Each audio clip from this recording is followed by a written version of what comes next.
Peggy 16.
Good evening, Multiverse, and welcome to yet another exciting episode of MNW Warzone.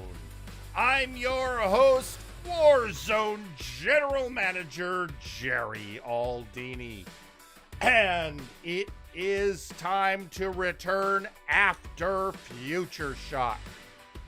Everything got upended. A crazy pay-per-view.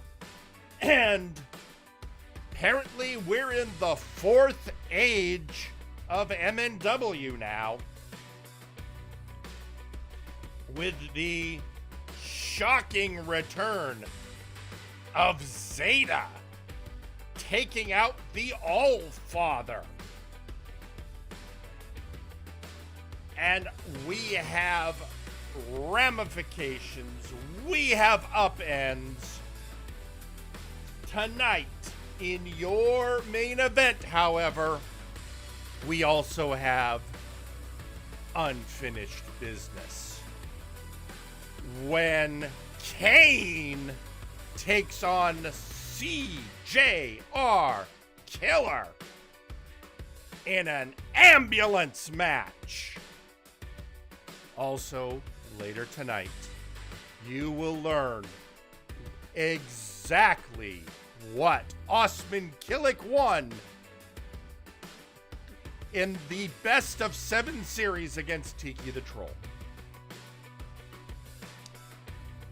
But that, of course, all can pale to the fact that you now have a new MNW Multiversal Heavyweight Champion in the form of the Blue Hood, and also a new #1 contender in the form of Draco Rex. Well, we're about to hear from one of those people right now, as coming out for the first time as champion,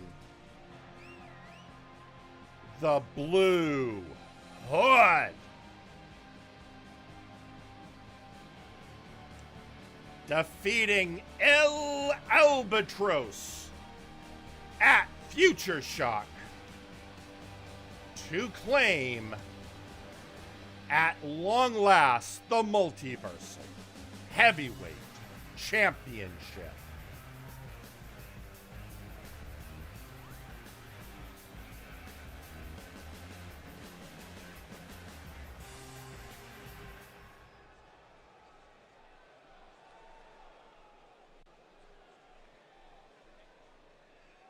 Feels good.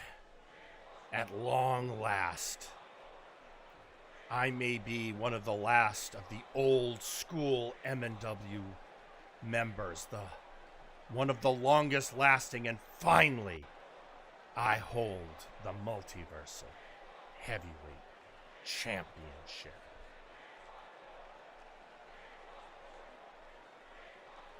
and seeing the number of assholes around here who want to grab that belt and, well, parade it around, I swear I'm going to hold on to it by any means necessary.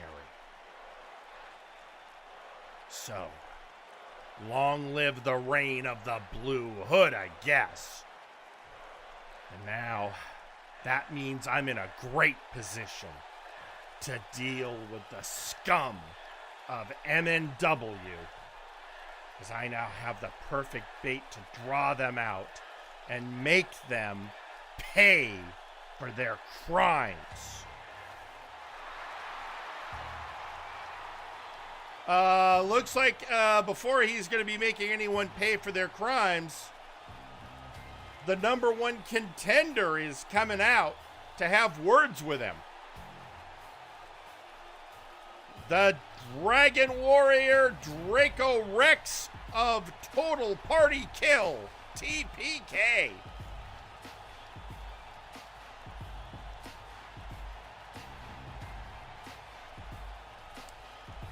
Well, you know, Hood won the belt at Future Shock, but Draco won the number one contendership.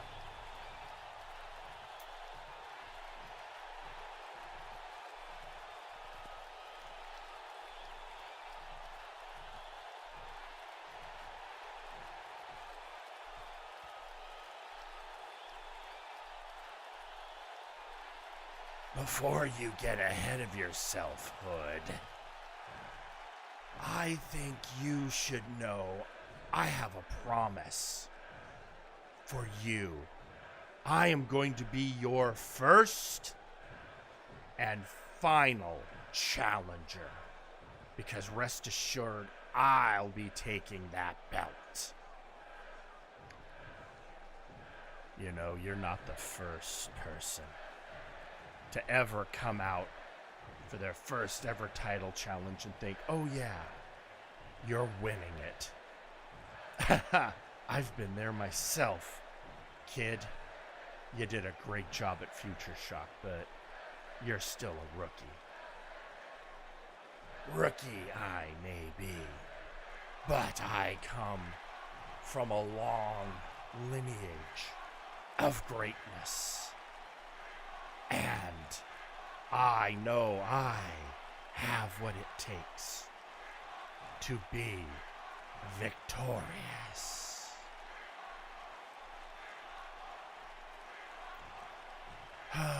So here we are again. I guess it's time for the School of Hard Knocks, kid. But that's okay. We all have to go through it. We all are a little too big for our britches until someone knocks us down a peg. I guess it's just your turn. Boast all you want, Blue Hood. I am magnificent. I am powerful. I am the Dragon Warrior. And your belt shall add to my horde. Yeah, I don't know what half of that means. I gotta be honest. I'm with Jerry Aldini, not understanding any of that stuff. But I'll tell you this. I look forward to the fight. I look forward to the match. I'm pretty much going to be a fighting champion whether I like it or not, so let's get it done. Well then, I guess it's simply now time for us to pick the day, to pick the time. So I look to you, Mr. General Manager. Please don't make me wait. Yeah, that's always the way it goes. You get your shot, but it's making it count. But don't worry. Don't rush. It'll come soon enough. And when it does, well, then you can learn that all-important lesson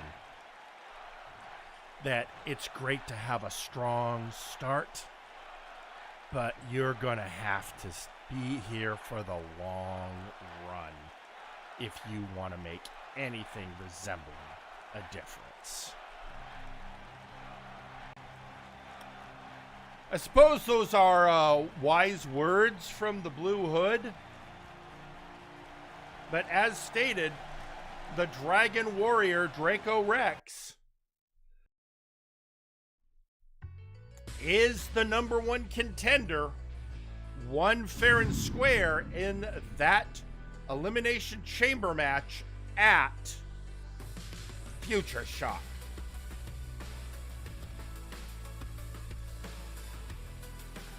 And there were a lot of impressive matches at Future Shock, including one featuring Draco Rex's partners in TPK, Dagrick and Gorm against the Night's Watch. It was a great match, but thanks to some intervention from Westwind, it didn't go TPK's way. But if there's one thing an adventuring party knows, it's when you get knocked down, you get back up again. And so we are about to see a member of TPK in your opening match. And there's nothing better to do now but head to ringside.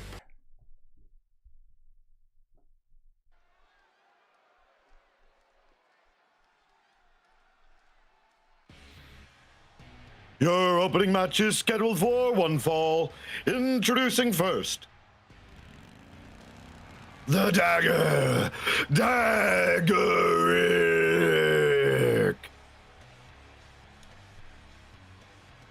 The Dwarven King approaches. And yeah, couldn't quite seal the deal at Future Shock. But now it's time to pick up the battle axe and return to action.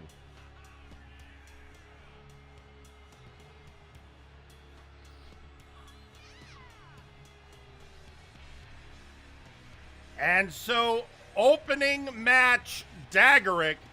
Now, as I said, Westwind is who cost TPK that title shot. And we're going to see them in action later tonight.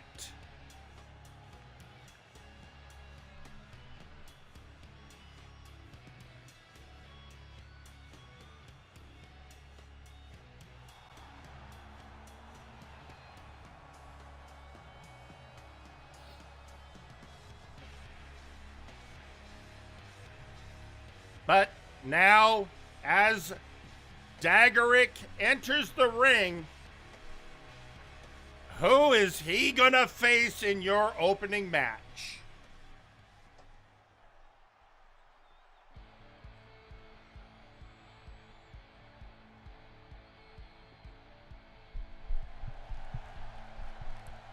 And introducing their opponent, Wonderball.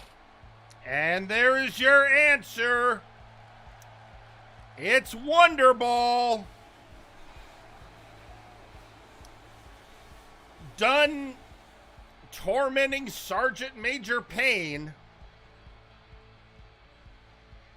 I sure hope he doesn't think of pulling the shenanigans he's been pulling lately on Daggerick. I don't think he wants to have that kind of heat with TPK. But this is going to be a match, technical versus aerial. The Ban This versus the Book of Grudges.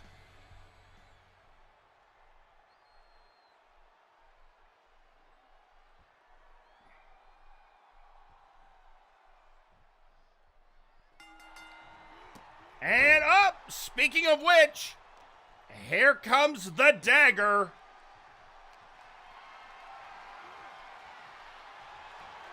Oh, hung out to dry. Well, that's one way to start a match, I suppose.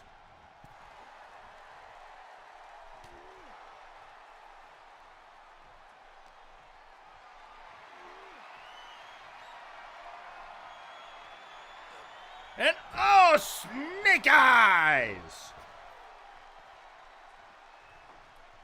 Well, this one has started off with a bang. Oh! Very back and forth so far.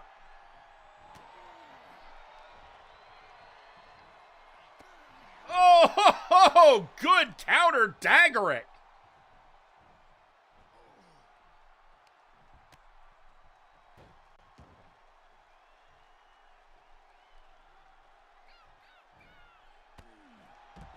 And they're outside. On those unforgiving mats.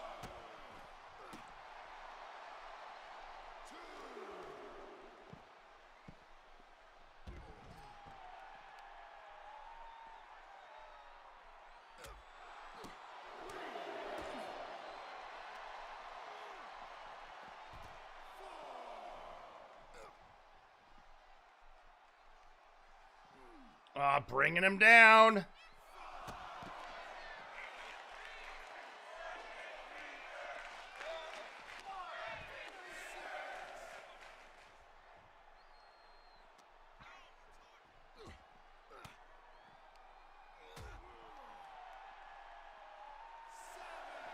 And Daggerick back in the ring, and Wonderball joining him. Oh, float over into a reverse DDT.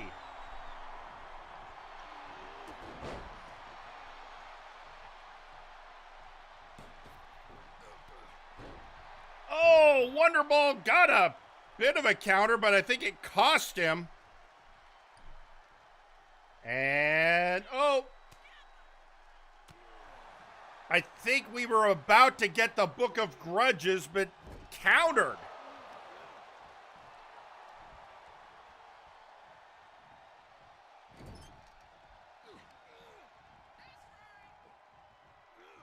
And a scoop slam and going for the pin. Just a 1 count.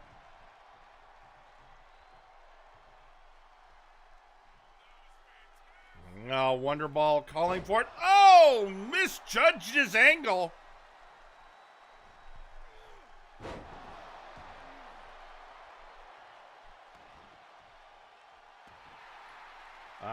Looks like he's about to. Oh! Get that backflip back attack.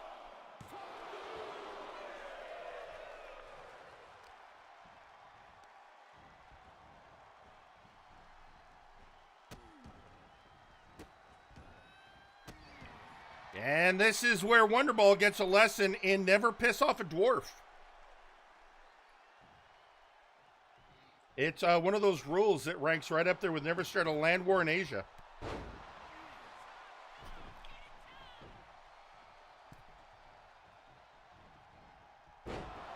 Oh! Dwarf! And now, the Book of Grudges!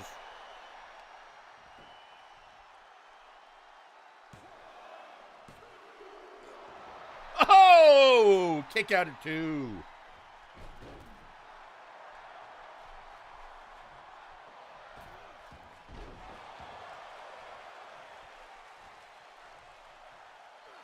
And getting scooped and, oh, going for it. A Book of Grudges of his own.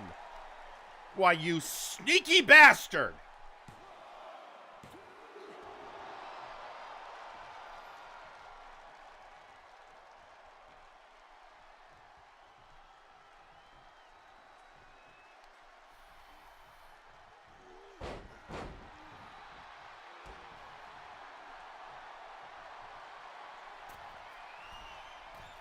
And going up top, and oh, leg drop.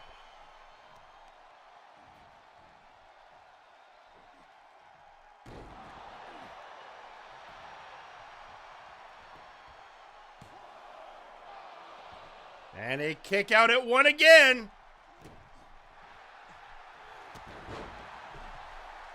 As many people have done, Wonderball has underestimated the speed of Daggerit. Hanging Wonderball out to dry.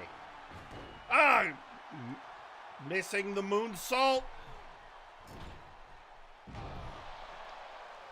And getting him with that neck breaker. And they are outside again.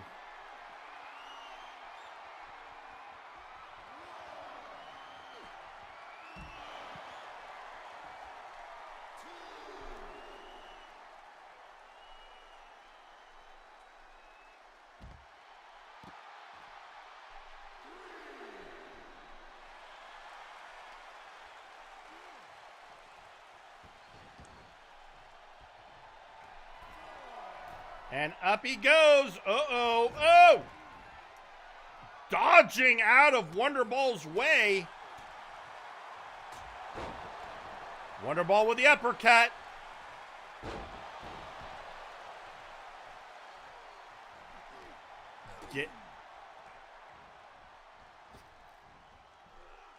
Oh! Dwarven Buster!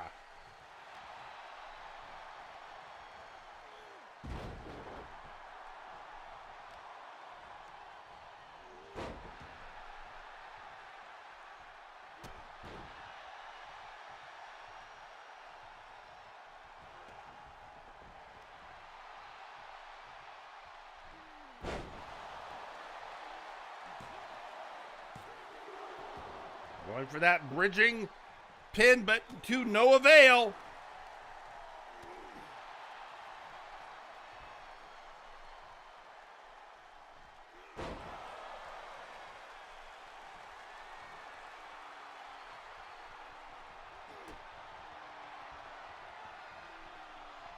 And the Book of Grudges.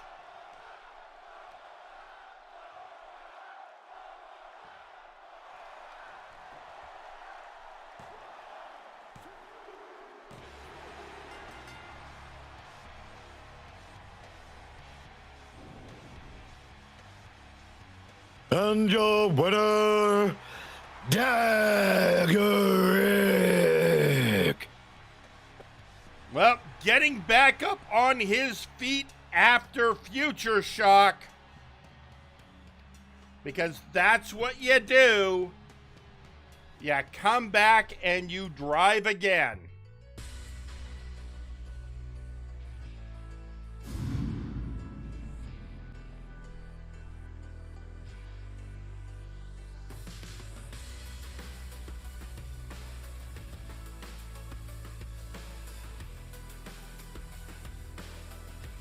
And with that, well, folks, I kind of promised you this earlier.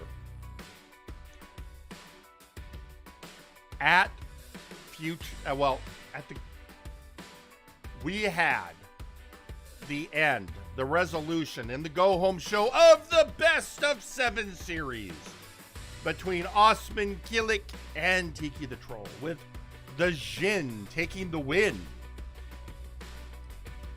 And I promised a great prize.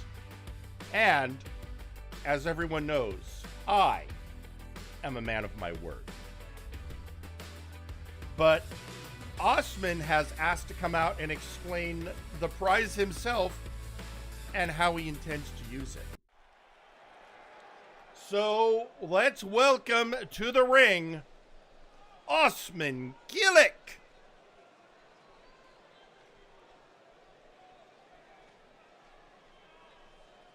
Greetings, my very good friends. It is I, Osman Kilik, to announce the grand prize I won for the Best of 7 series. Jerry Aldini has given me the wish. Any title match, any stipulation against any opponent. And it is ironic that I, as Jin, shall receive a wish. No one has ever granted me one before. It feels good. But let me tell you what I wish for. I have been eyeing a belt. Specifically the TTV Championship. And because I have the wish, I don't have to deal with that pesky deal process that Adrian Driscoll is enforcing. I can just say, that's the match I want. And Alright, this is interesting. Yes, I gave the Jin a wish. I have a sense of irony. But while he's telling us what he wants to get, our Sawyer is coming out. Now, our Sawyer had a match at Future Shock, his pay-per-view, against the Nightmare Project Con, and came up a little short. But why he's coming out to bother Osman Killick, I have no idea.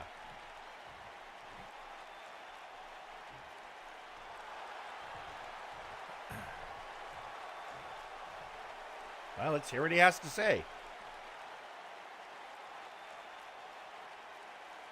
Oi, hold on right there. Osman Killick, the TTV title is the last item on my bucket list to hold in MNW. And let me tell you right now, no one is cutting in line in front of me.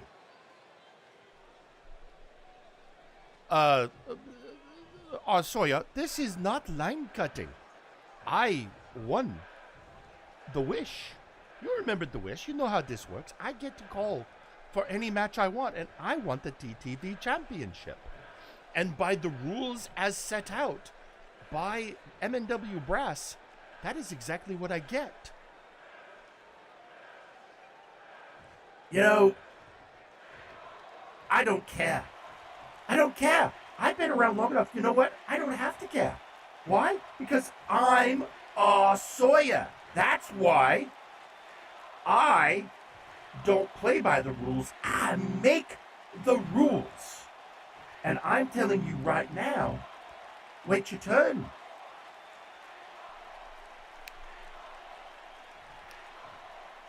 Sawyer, I feel like you feel you're coming out here to threaten me, perhaps? And Sawyer, I have to say, I am not feeling threatened. I watched Future Shock. I saw you lose to Khan. I saw you get your ass beaten at your own pay-per-view. You watch your filthy Jin mouth, Killick.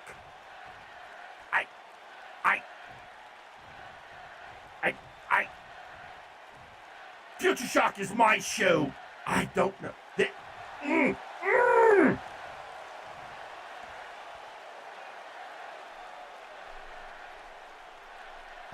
Mouse controller got your tongue, Sawyer? Yeah. You do you. You stand there, you make whatever pronunciations you need to make. Meanwhile, I will cash in my wish. I, Osman Killick, wish for a TTV title match versus Adrian Driscoll, which will be granted. You better watch yourself, Killick. You might get your match. That doesn't mean you get to win!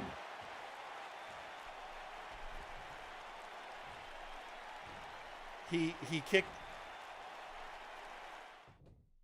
kicked the Jin in the I can't come up with a metaphor for Jin balls. But also Killick is no slouch. I think Sawyer may not be in the best headspace after Future Shock. But yeah, Osman Killick won the wish. He can cash it in and get a title shot, whether Sawyer likes that or not. And apparently it's not. And the ref is trying to establish order.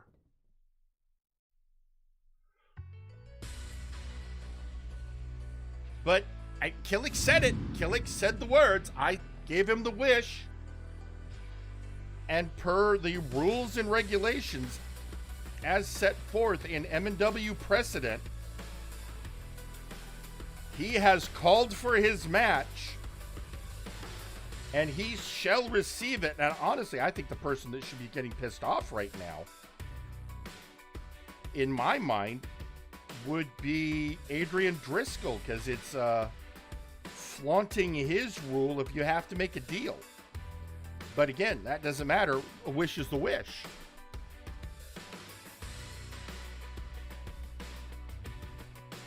I guess this, but I also know I've dealt with R. Sawyer for years at this point, and I know one thing about R. Sawyer, and that is once he gets a bug up his exhaust port, there is no dissuading him.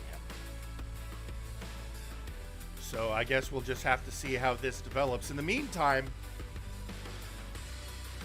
folks, we have matches to get to. It is the return show after Future Shock, and some people had good nights at Future Shock, some people had bad nights at Future Shock. One group that definitely had bad nights at Future Shock was the International Combat Club, and we're going to see all of them in action tonight. Starting with right now, where one of them is coming out for singles action. And, well, let's just say this could be a fun match. Folks, with no further ado, let's head to ringside.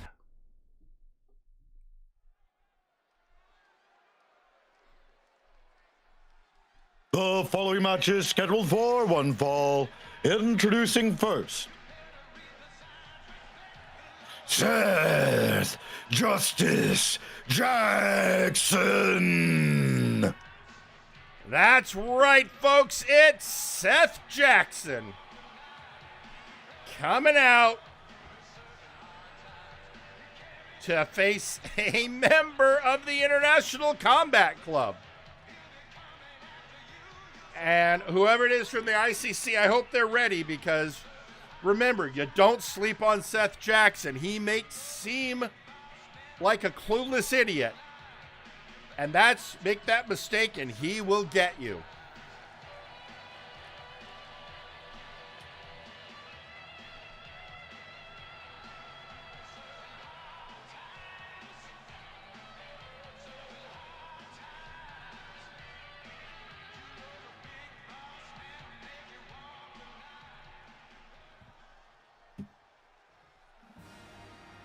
And introducing their opponent,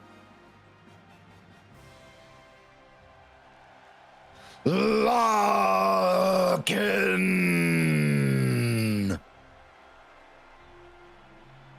The best stand-up comedian to come out of the East German Super Soldier program, Larkin.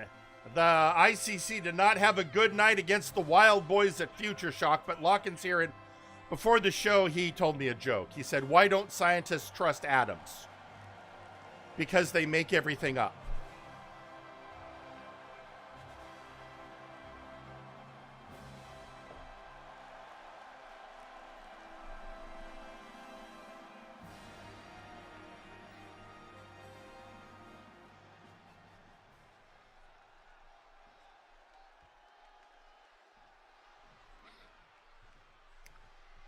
And it's Larkin and Seth Jackson locking up.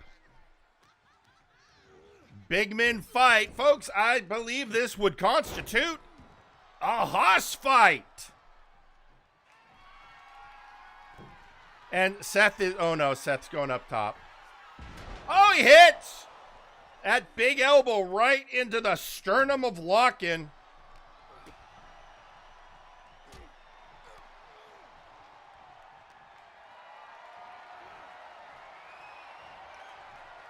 Hoisting up Lock-In into a scoop slam with authority.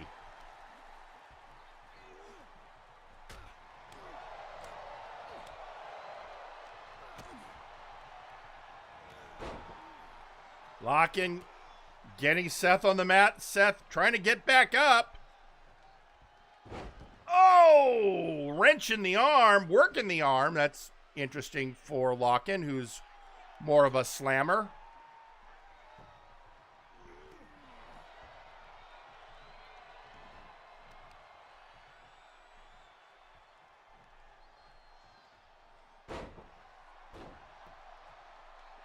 Trying to, I guess, get Seth nice and tenderized for something. Working the arm again. This is not normally what this is not what I'd expect from Lock-In, but you know, maybe he's trying out some new stuff. Unfortunately, I think he made that mistake I talked about earlier. Do not underestimate Seth with a snake eyes.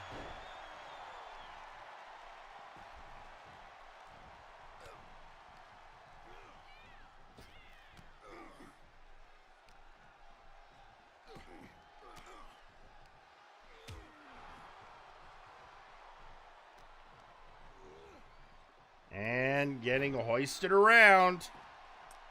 Lock-In. Oh, Seth gets out of the ring and Lock-In follows. And for his trouble, oh, he doesn't get suplexed. He floats over.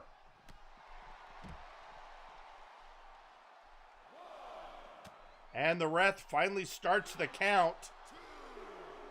Ah, DDT on the outside.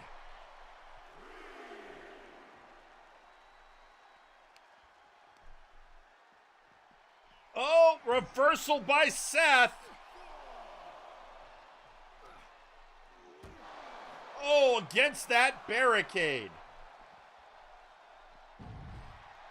Tossing Lock-In. Not a lot of people can do that, tossing Lock-In. Hurling Seth back in the ring.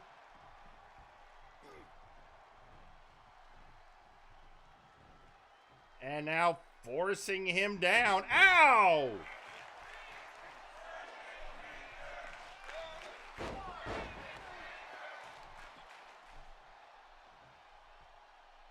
Now, oh, bringing him up into that tequila sunrise.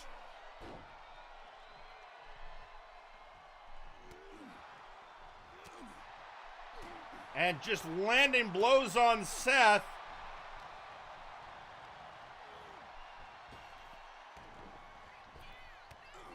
Oh, collision.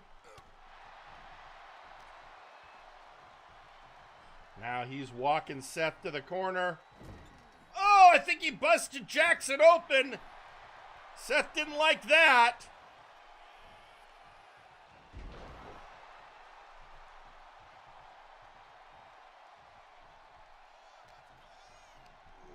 And whipping him into the ropes. Oh, and they collided again, Seth. When you whip somebody in the ropes, you have to have a plan. Like what Lock-In just did to you.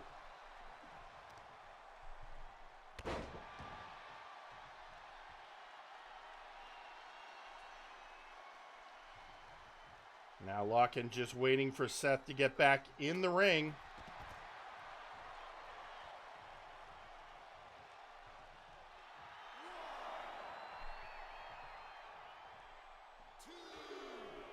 Lock-In was expecting Seth to chase him, I think. Lock-In realizes Seth's not going to do it. Oh, drop toe hold by Seth into a calf crusher.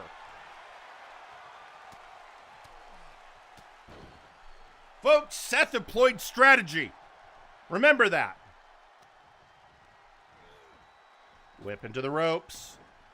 Duck. Oh! Into a bridging suplex for a pin.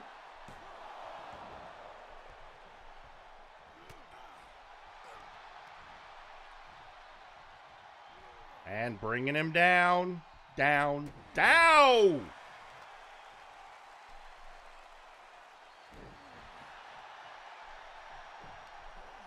And what is Lockin setting up for?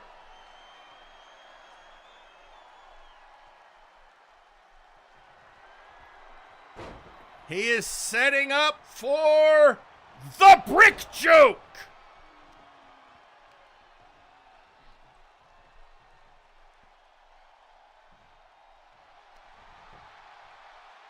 One, two, kick out at two, Seth. Doesn't know the meaning of the word give up, which, you know, there's a lot of words he doesn't actually know the meaning to.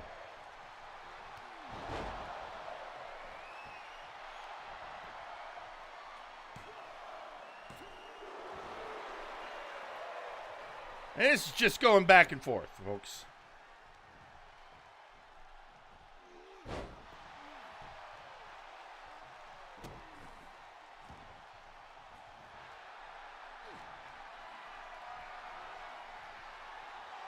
Hoisting him up and Snake Eyes!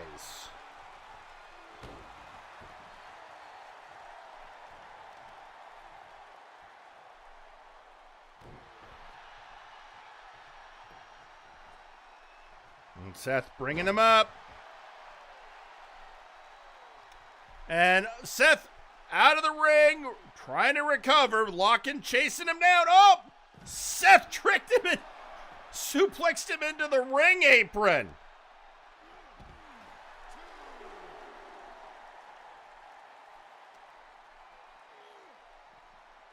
And now Seth thrown across, and Lockin deciding, all right, I'm getting back into the ring.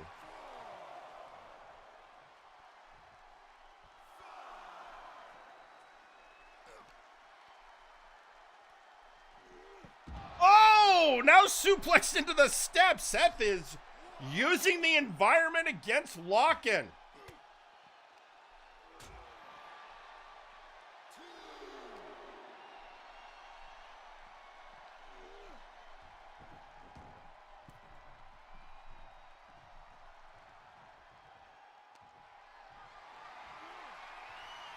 Hoisting him up, and Snake Eyes.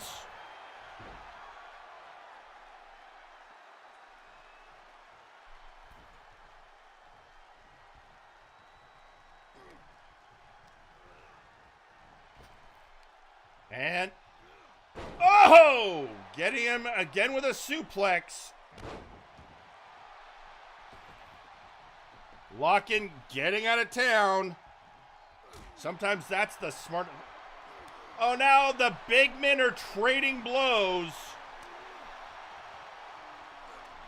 Normally I tell anyone not to trade blows with either of them, but it's these two.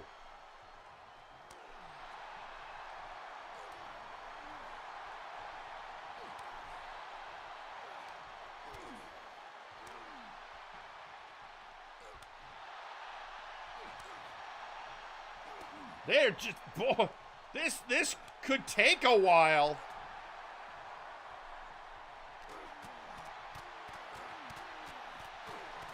Well, never mind. I guess we're getting somewhere with it.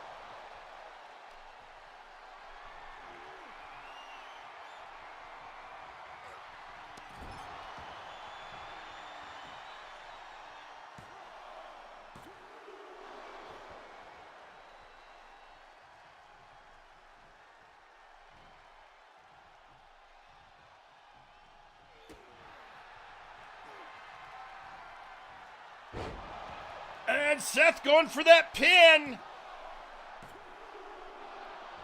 And still a kick out.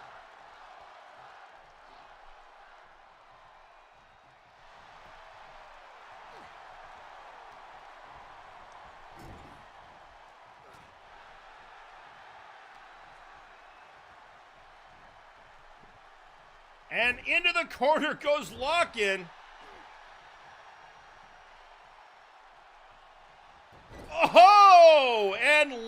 dart.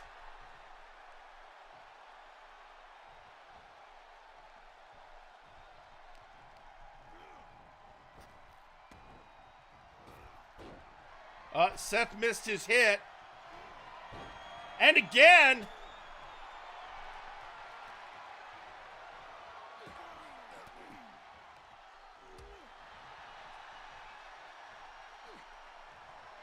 And hoist him. Oh, float over by Lock-In. Hitting him with a suplex. I know. I'm not going to do the joke. You all know.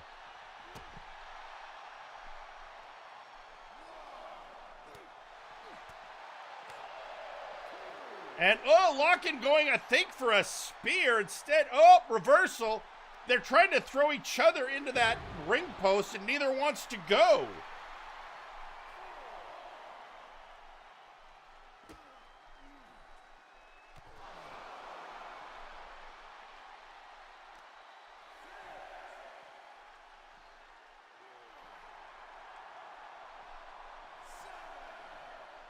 We're up to a 7 count. Nope. Seth's back in the ring.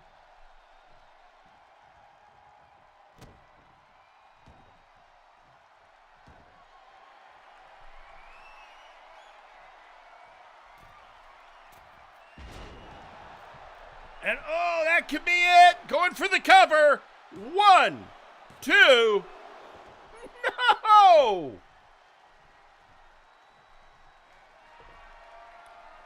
And are we getting it set up for another brick joke? We were, but Seth was ready for it.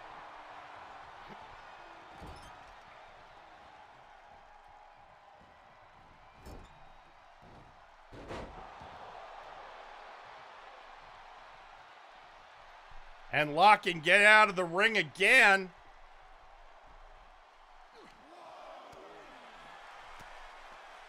Seth was trying to be... Wait, are we getting a...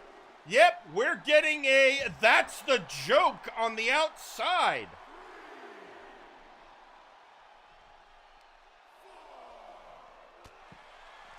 Seth countering with an enziguri.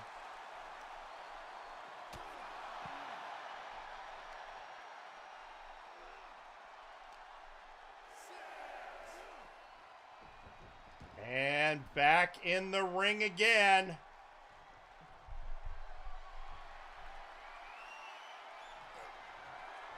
And Seth getting him in a Northern Light bomb.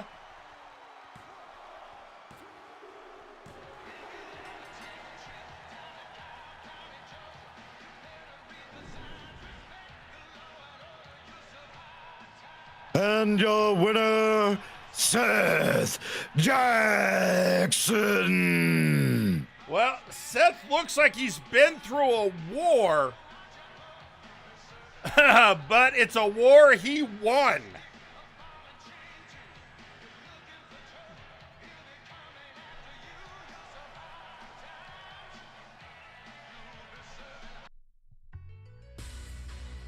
So, win in the column for Seth Justice Jackson.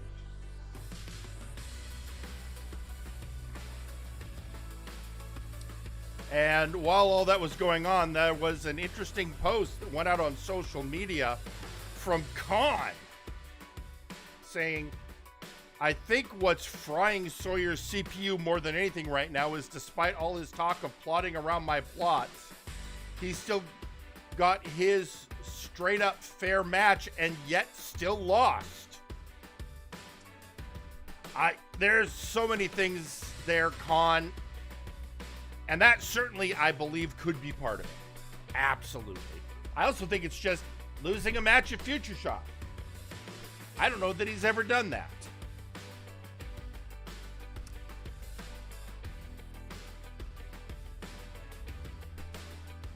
But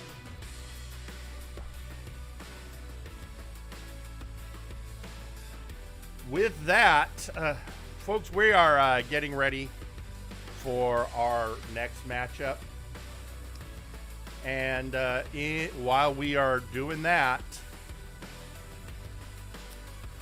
There is a lot to unpack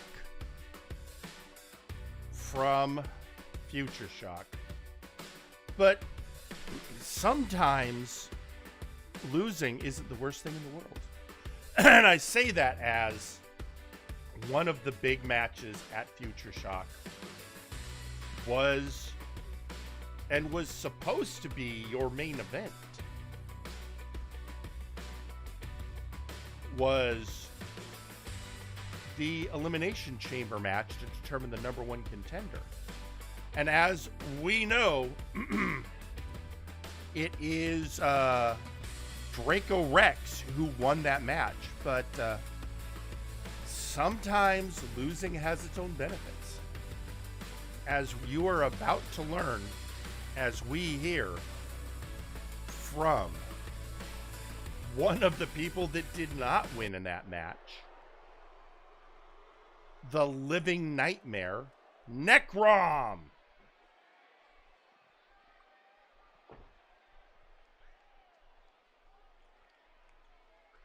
As I said prior to the match, I hold great respect for everyone who was in the Elimination Chamber match. And I have a point of pride in that match.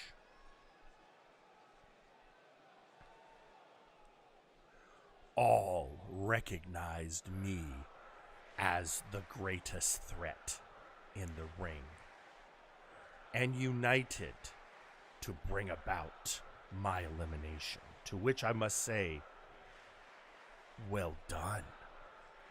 But I want to call out one of those in particular.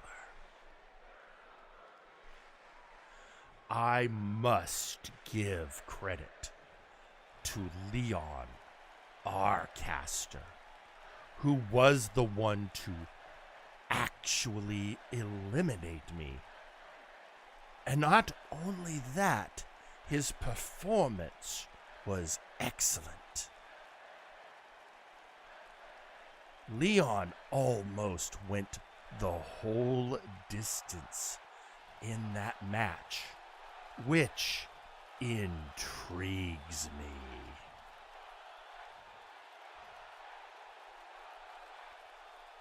So I now have interest. I now want to see if Leon Arcaster can go the distance in singles competition against me. Arcaster, you've shown you have mettle. You've shown you have had skill. Are you ready for the ultimate test? Give Necrom credit. He may be a scary bastard, but at least he shows his opponents proper respect and wants to face Leon in one-on-one competition simply because Leon eliminated him and put on a great performance. I mean, I can't argue with Necrom's logic. So now it's just to see if Leon is game and if we're going to get a match between the two of them.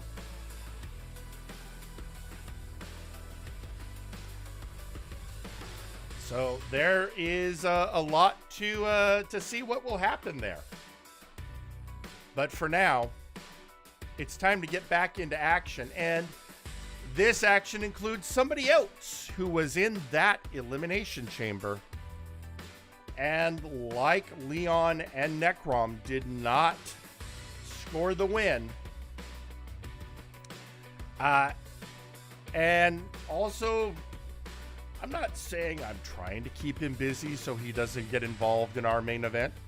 I'm just saying we are going to see both surviving outlaws in action, starting with this match right now as we head to ringside.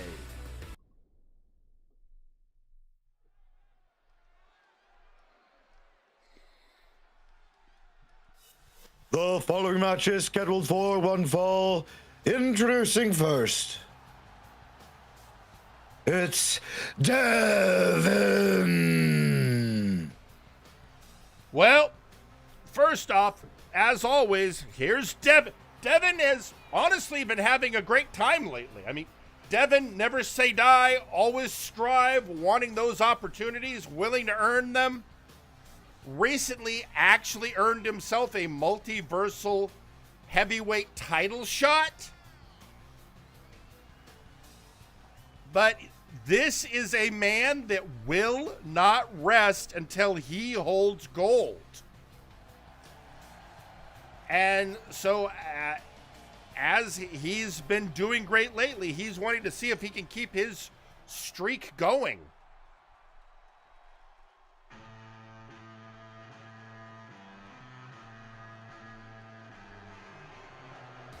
And introducing their opponent, Nakano Kirishima. Representing the Outlaws, it is the Crimson Delinquent, Nakano Kirishima. And in true outlaw fashion, is coming out armed.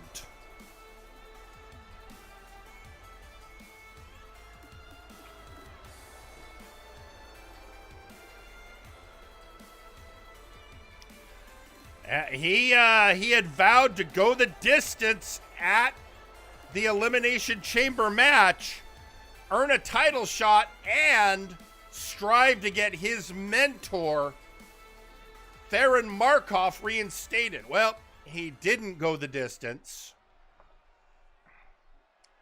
But like Devin, I guess it's time to build up that win-loss record.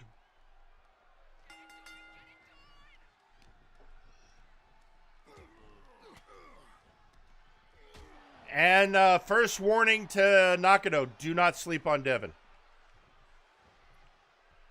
Devin, he might be a pain in the ass. He's a dedicated pain in the ass. He keeps getting opportunities because he keeps working for them.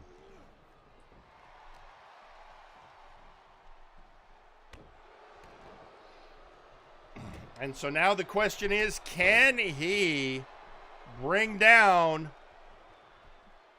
the leader of Shoot Nation,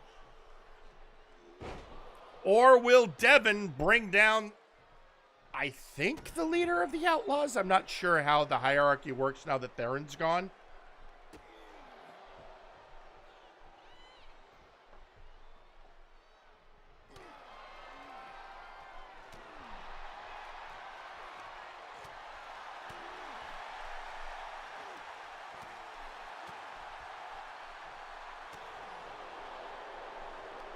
And, well, now they are trading blows. And, folks, I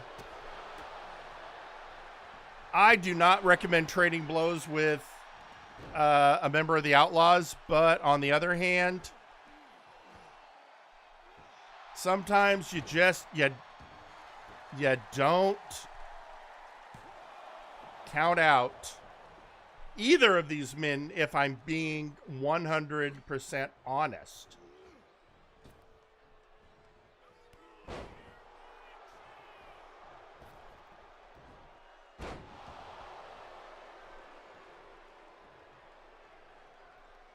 And there he goes, getting a handful. Oh, down goes Devin. Of course, Nakano's partner, CJR Killer, will face Kane in our main event in an ambulance match. Up DDT on Devin.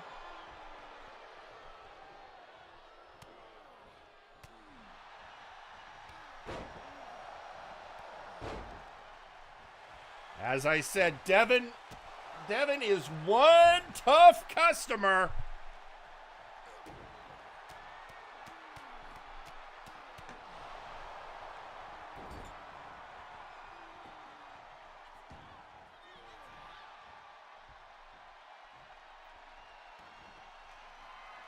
Devin is setting up. Oh, is this going to be it? Nope. He was trying to get the STF set up, I think, and got blocked by Nakano.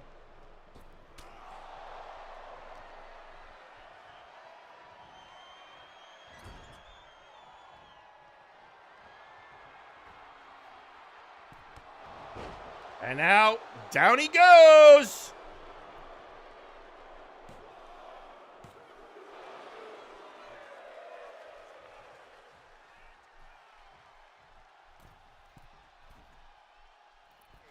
Oh, going for that frog splash on Devin's back.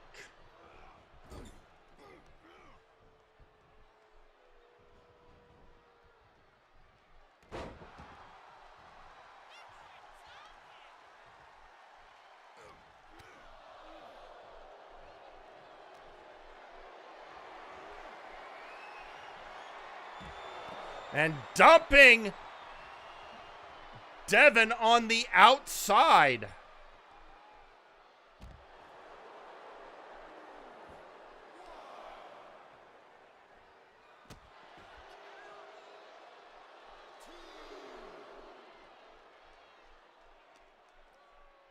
And, I think he was going to throw Devin back in, and Devin had other plans.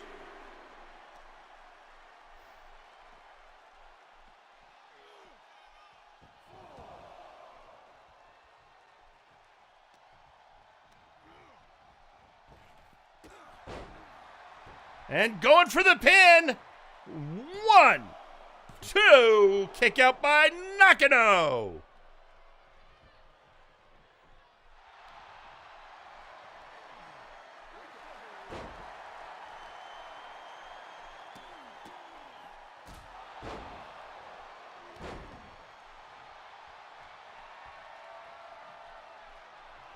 Devin setting up. Now the STF. And a rope break. A little too close to the ropes, Devin. And going for that neck breaker.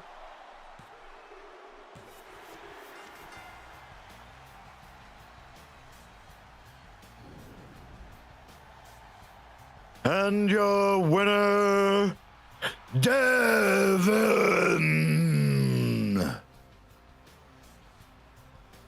Well, like I said, Devin has that go-getter attitude. He wants those opportunities, and he knows how to earn them. Get in the ring and wrestle.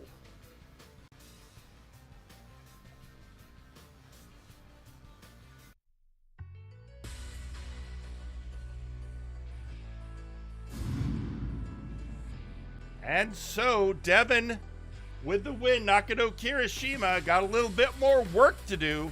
Maybe CJR Killer will have better luck in the main event. But now we turn from matters of outlaws and their opponents to the training of champions. As ever since losing their various titles at Millennium Dragon,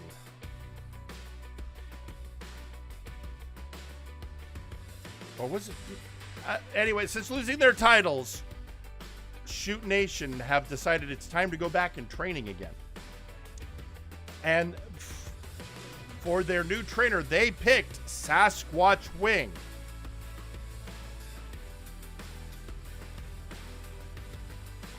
So let's now hear from the latest trainer of champions, Sasquatch Wing.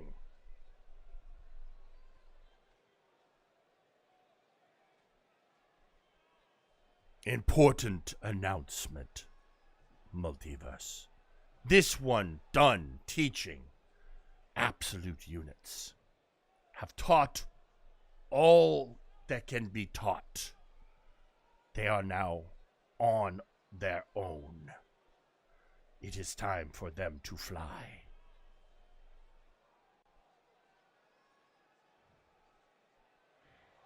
And this one admit, he like help units. He like train. But this one has yet to face true challenge for Underworld title. And this one need challenge. So Sasquatch Wing will hold open challenge next week for anyone who want to challenge for Underworld belt. Any who want to face the roar of Sasquatch Wing.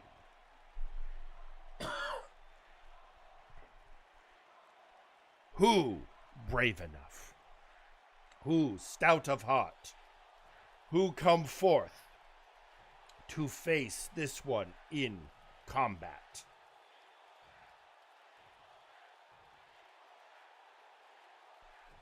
Sasquatch Wing open to any in roster who want shiny belts. Do not disappoint.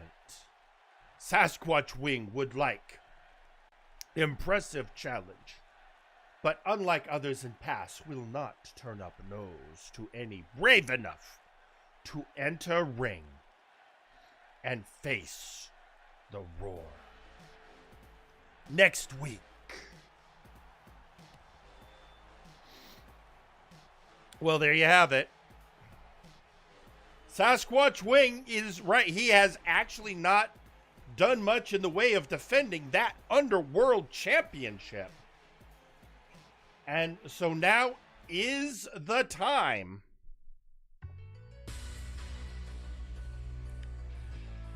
and speaking of which, it is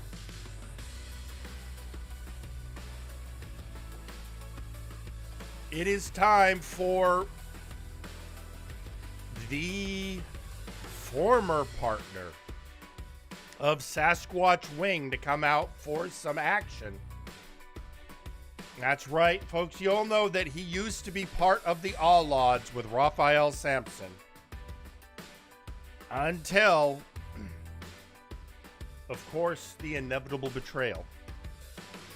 But Raphael Sampson is about to come to the ring and face, well, let's just say someone who might know a thing or two about betrayal. Let's head to ringside.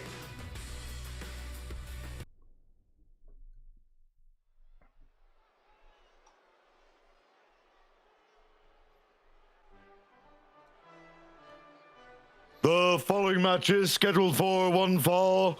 Introducing first, Grizzly Adams.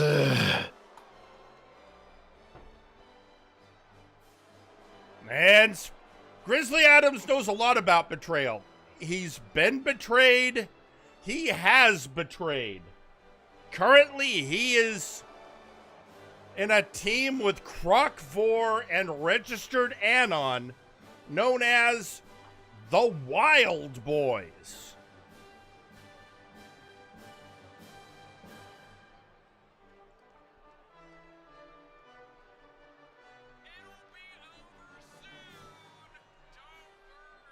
And sounds like he's getting a little heckling,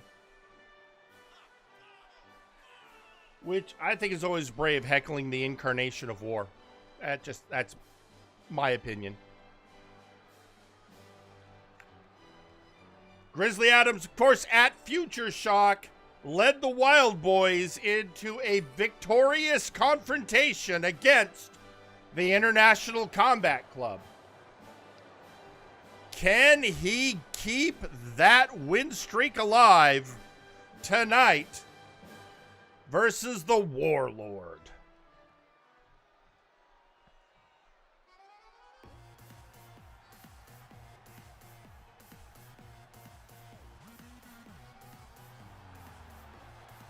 And introducing their opponent, Raphael Sampson.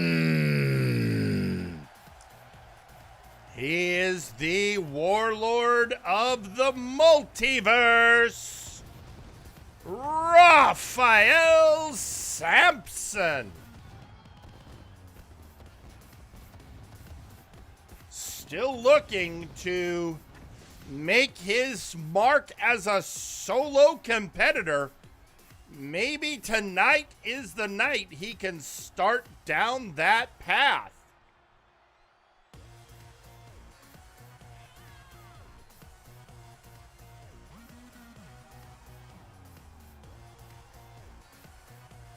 And he is going to be taking on a hell of a competitor to attempt to do that in the form of Grizzly Adams.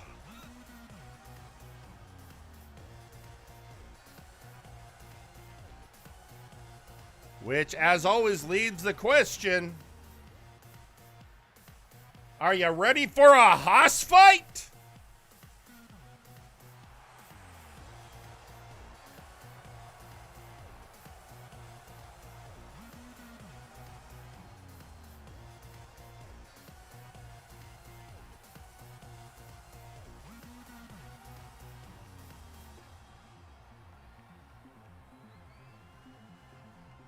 Sampson versus Adams.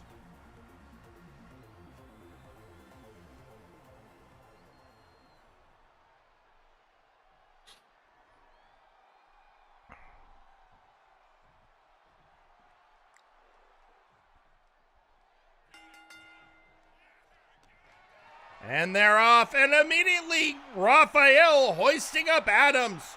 Snake eyes.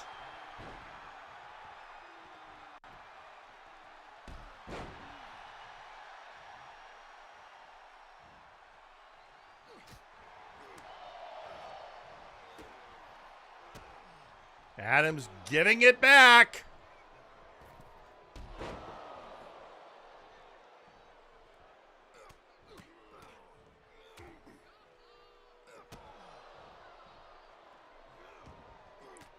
And a reversal by Ruff.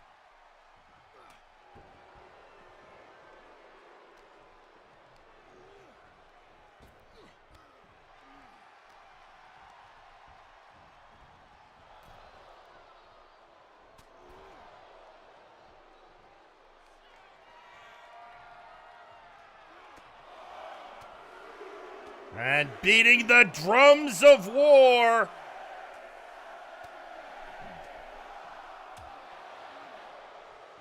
And down goes Sampson, almost hitting the Spanish announce table.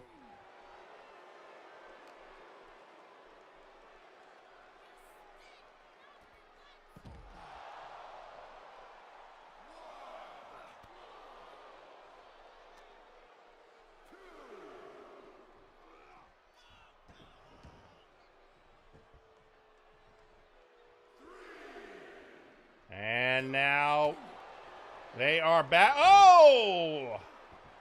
Pulling him down with a head toss. Ruff pushing him off. Adams going for the pin.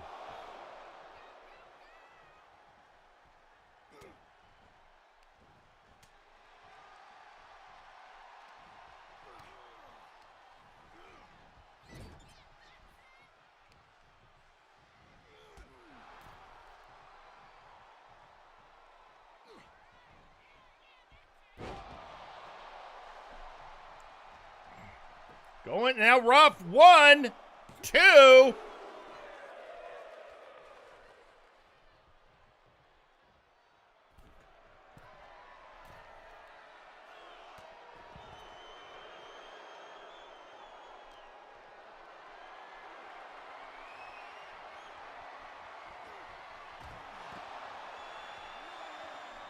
And outside they go again. Remember, the outside area of the ring is, well, brutal.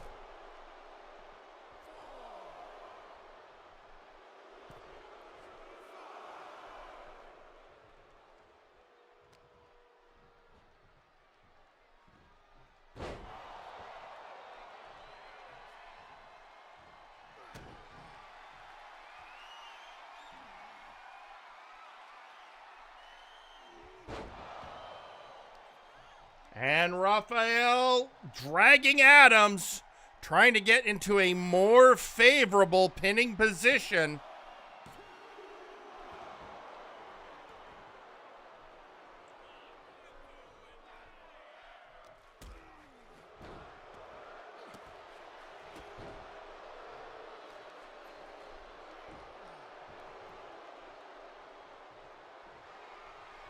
And looks like...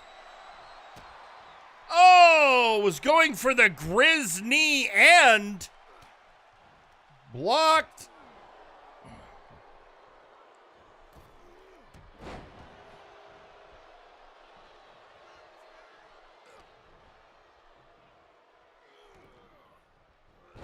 And a neck breaker.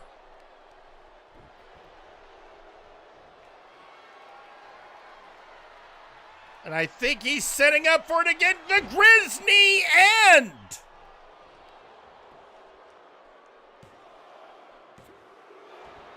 And again, kicked out.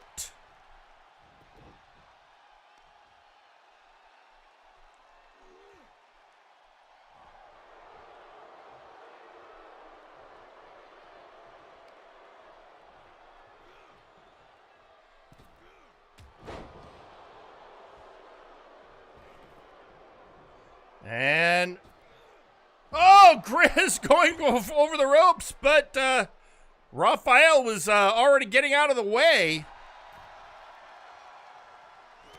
But Raph celebrated, and that leads to the ever-popular taunt to body.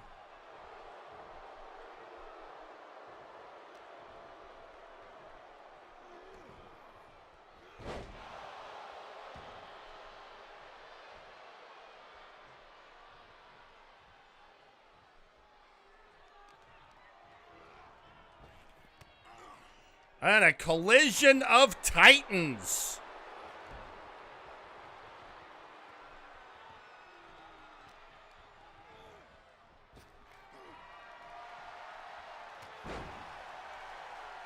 Roth is determined to pick up a victory, get off his losing streak, and he's going to try and do it in biblical proportions.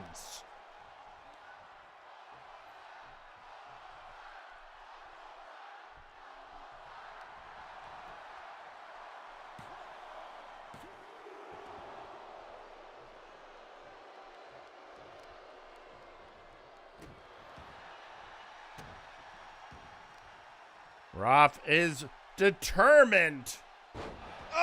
Slamming down Adams, but Adams is nothing if not resilient.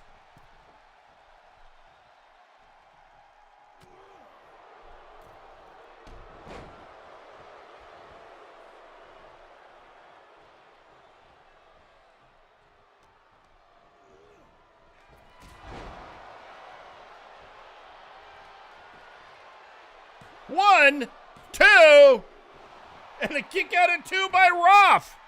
Neither wants to be the one to go down.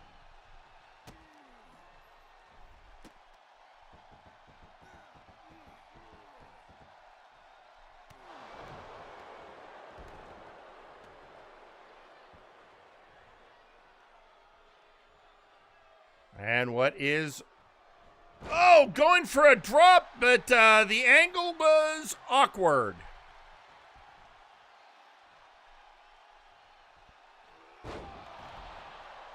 And with that, has Raphael finally got the advantage he's been looking for? Hoisting Grizzly over and power slam.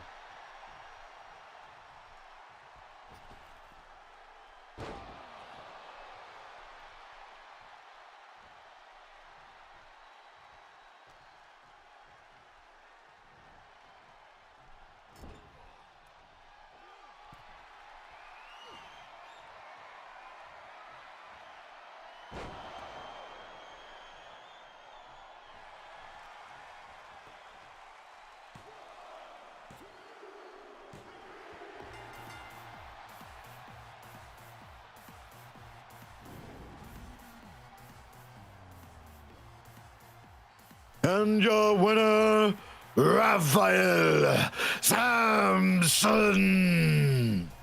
And with that, Raphael Samson emerges with the win.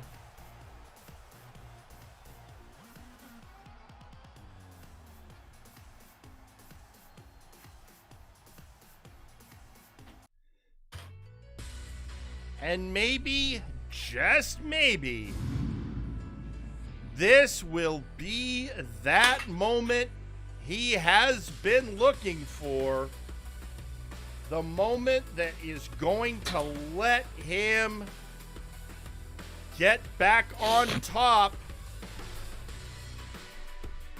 We will have to see. In the meantime, folks, don't forget, there is still a lot of great wrestling action to come this evening, including your main event, Kane versus CJR Killer. But before we get to that, we have to pay some bills. It is time for us to take a commercial break, and when we come back, it will be some exciting in-ring action, as it is a bit of a return from Future Shock as we see the remaining members of the ICC in action. See you after the break. Feel the warm, milky, healing, Jesus-powered goodness that is Lactatanks. Step inside or be thrown in forcibly by registered Anon after you've gotten the shit beaten out of you by multiple people in one wrestling match. We swear nobody has ever died in a Lactatank. What is the Lacta made of in the Lactatank? We have no fucking clue, but we enjoy it anyways, and you will too. Lactatanks, come feel our warm, creamy, healing Jesus goodness. Multiverse, Nexus Wrestling's Warzone, Flashbang, and Fiery Line are all proudly sponsored by Enraptured Beauty. Our products, rather than using unnatural and harmful chemicals, revitalize your skin by boosting the natural elements already present and enhance your natural beauty so you too can love your best self. It's morning in Multiverse, and rest of day looms looking to break the weary like monster breaking human twig in a wrestling ring. But there is remedy. Squash roast coffee, made from finest naturally grown beans for best wake-up energy. That's because every bean have 10 beans within. That'll be 10 times more big energy than the competing brand. More than enough big squash energy to power through day. Squash roast coffee. It's big cup of good stuff. Now available in decaf, or when there is need to come down from blood rage. When you want the most detailed and violent looking pictures of battlegrounds, look for Perfect Snap Photography.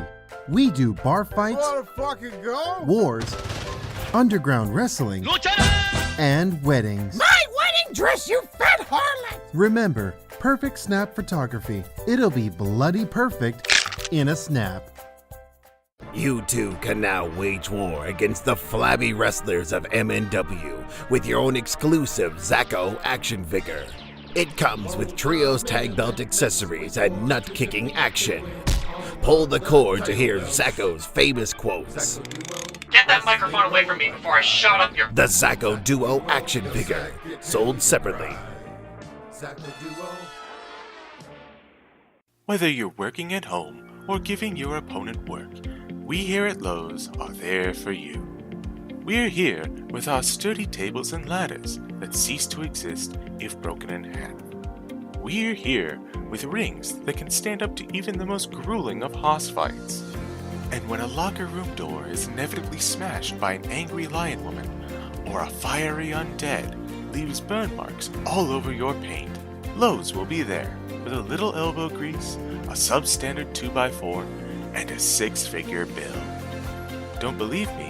Listen to these satisfied customers. You know, I like Lowe's because they have tables that I can put pizza on because everyone else keeps breaking the goddamn tables. This is Raphael Sampson here to remind you that Lowe's brand lumber is subpar at best. You deserve better. And trust me, I would know. I worship a god. Sometimes when executing wrestling justice, I've had to break down a few barriers and a few walls. Oh, fucking damn it, Max, my wall! Thank goodness I shop at Lowe's so I can get the best deal on replacing and fixing all the walls I break. Lowe's. Do it subpar for more. Why? And now, a message from the brass.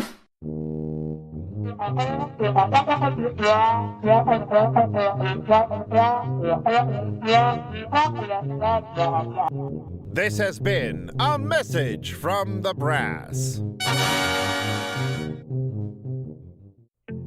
Have you or a beloved faction member suffered from a preventable workplace injury, jobber discrimination, threatening lawsuits from VIP, or harassment from Trashman Jones? You may be entitled to financial compensation and physical retribution. If so, please call Gorewheel & Associates Law Firm to schedule an appointment. We handle all cases, whether they be civil litigation, criminal litigation, or a backstage beatdown. We understand it's tough out here in the Nexus, and you need someone to both watch your back and break the other guys. So call 1-800-NEXUS Defense. And remember, you don't pay a fee unless we get blood and money for you.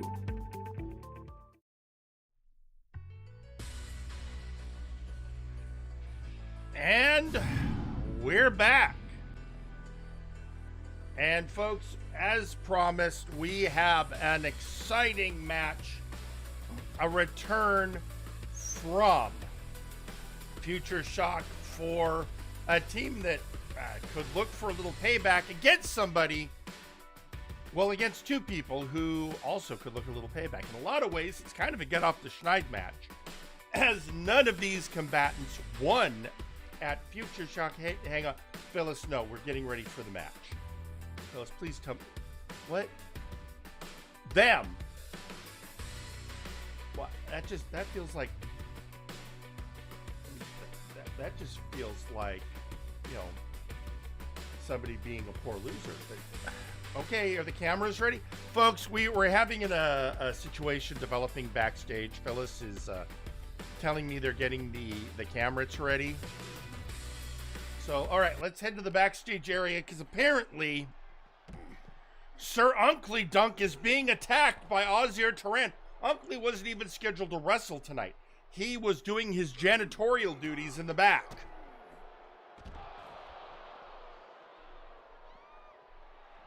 And he had just taken out the trash, too, and now he's being beaten up by the trash.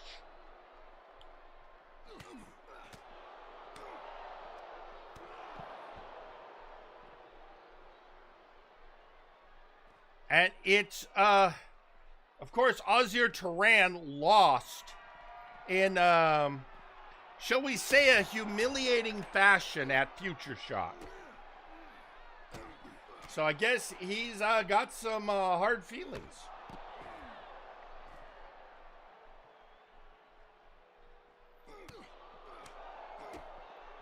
And those hard feelings are now breaking out into a backstage beatdown.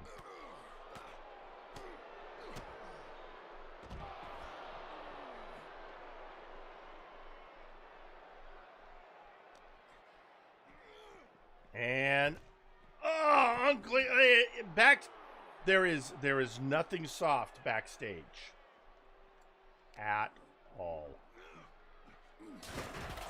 Oh, going through the table. I think Ozir is determined to make Unkley pay, but Unkley, now he's got to remember, Unkley is one tough customer in his own right.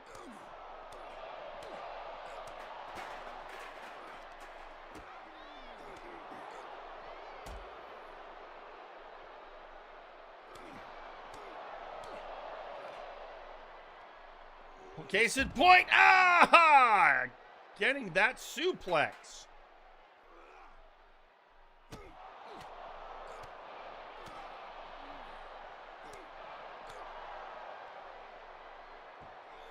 And hoisting him away.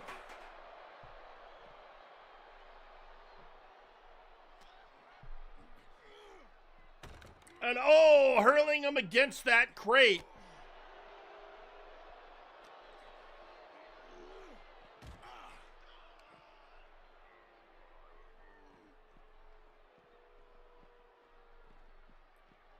And getting him over. Oh, just slapping the taste out of his mouth.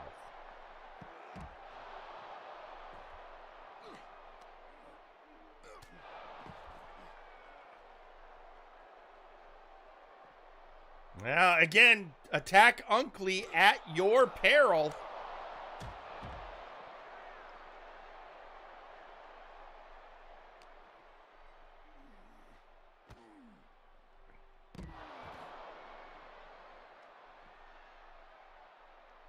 And Unkley picking him, oh, right in the gullet. And a suplex, again, that's concrete. It's not comfortable to hit at all, even if you're the attacker.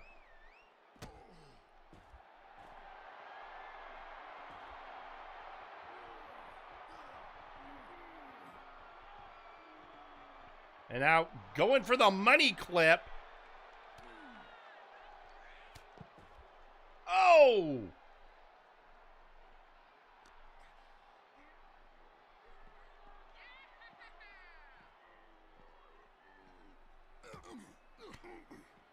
Trying to do something to him, and Ozzier fighting back. Oh, into the elevator Unkley goes.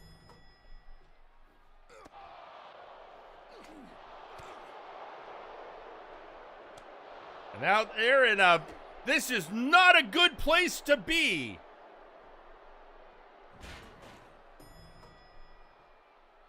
Well, elevator got called again.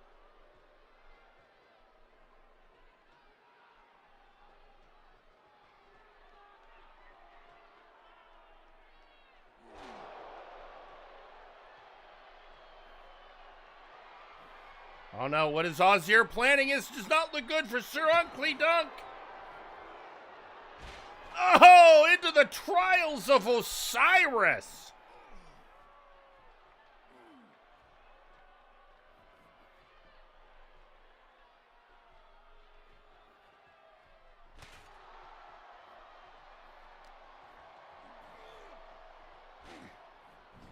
And they're in that elevator again. And then both are go, and the battle continues.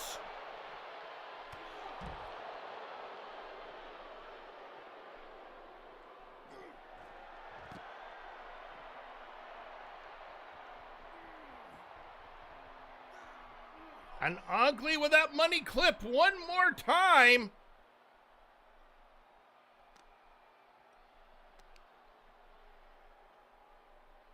And now taking after the arm of Ozzier, showing him what that feels like.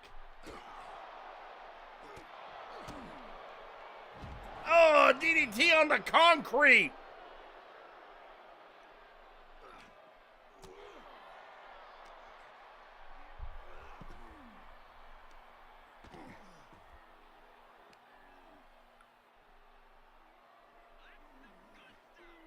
And oh, Unkley Dunk takes out the VI Pharaoh.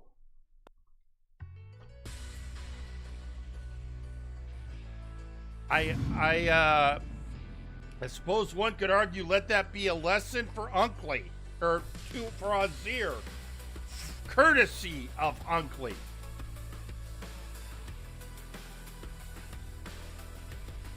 Well, folks, well, that gets cleaned up. You know the sad part?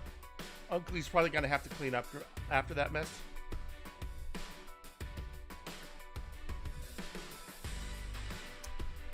Meantime, I was promising you action earlier. 4 competitors, tag team action. None of them won at Future Shock or the Go Home Show, as the case may be. Let's head to ringside.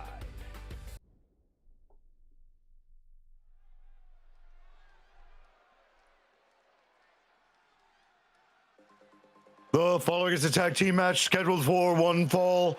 Introducing first,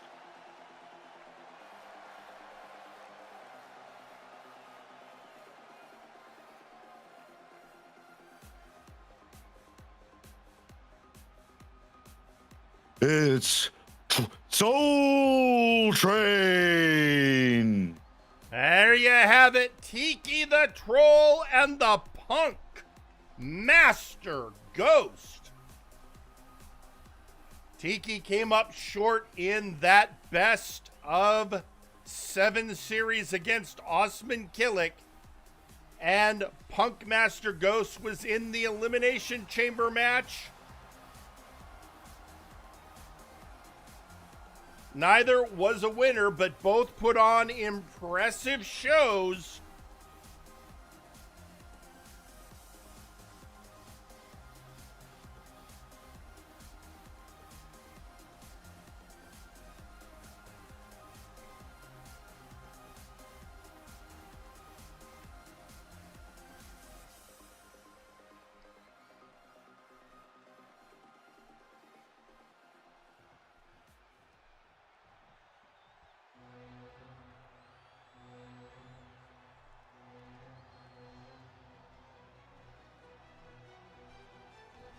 And introducing their opponents, the International Combat Club. And it is Nice Ice and the Master of Street Lucha Glycerius, the International Combat Club. Of course, lost to the Wild Boys at Future Shock.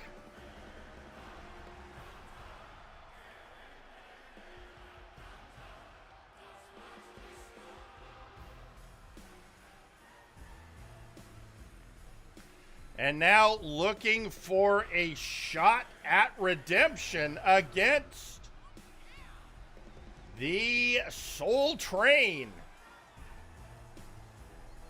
And of course, we saw earlier this evening their partner Lock-In lost to Seth Jackson.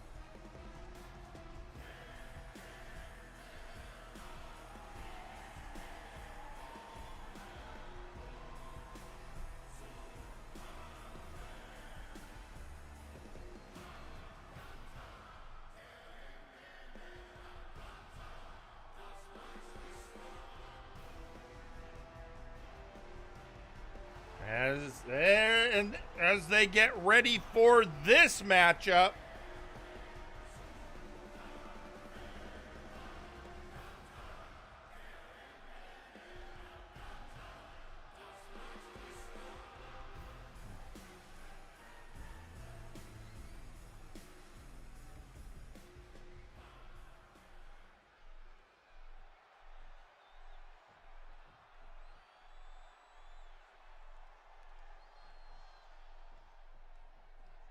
and we are starting out with Punk Master Ghost and Glycerius. And the Master of Street Lucha trying to come in strong, but getting shown up by the Punky Phantom.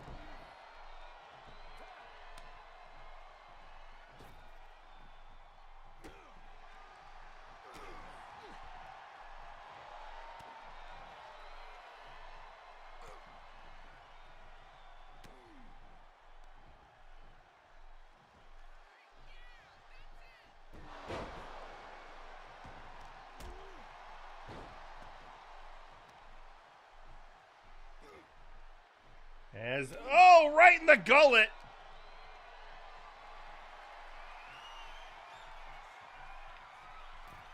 And looks like going a little old school here is Nice Ice. Oh, off the top rope.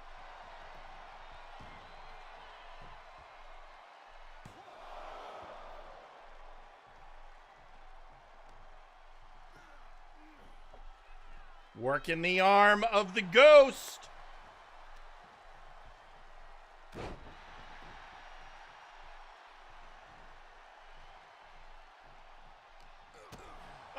Oh! And the Ghost trying to fight out, but still getting slammed by the Siberian Cyborg. Looks like he was trying to get ready for a hot tag. Oh, getting pushed off. And a running bulldog. Hot tag back to Glycerius. Punkmaster Ghost really needs to consider making a tag as he gets snake-eyed in the corner. At least he's close to his own corner. And Tiki desperately wants that tag.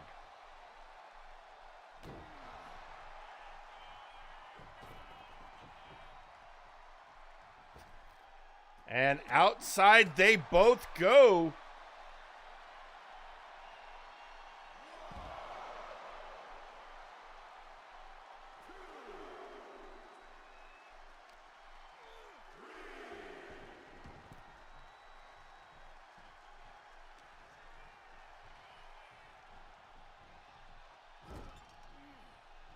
And PM still desperately in need of a tag as he is set up top. Oh, this isn't looking good for the Ghost.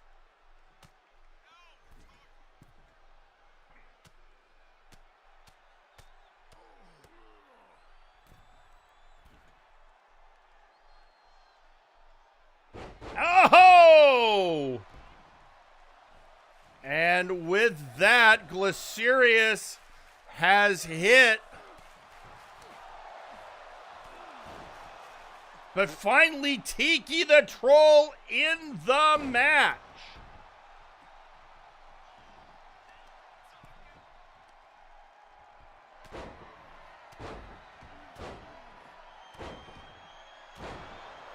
And Tiki doing damage to Glycerius's leg.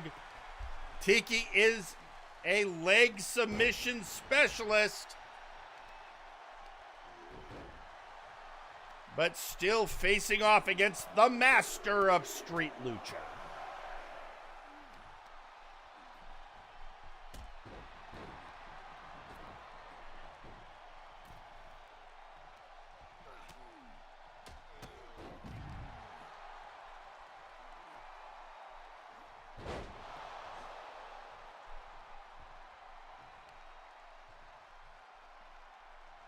And Tiki knocking down Glycerius with a discus punch. Oh, jawbreaker.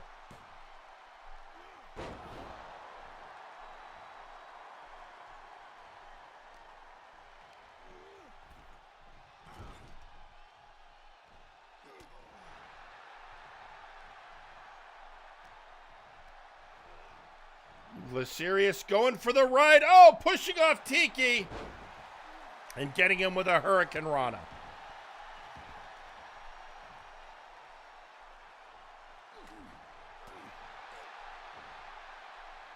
Oh, these two just whipping around. Oh! Glycerius finally on the floor. Discus punch and a tag to the Punk Master. Oh, hot tag to Nice Ice.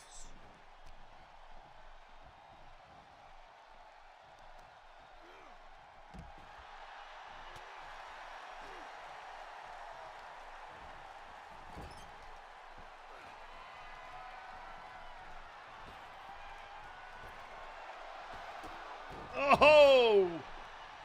Bit of an action, but PM made the mistake of forgetting Glycerius was his actual legal man, or maybe not.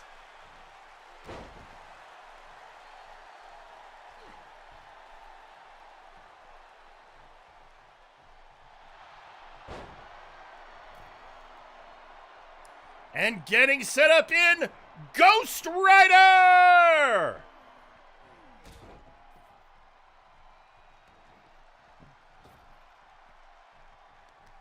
As Glycerius goes in for a save on his partner.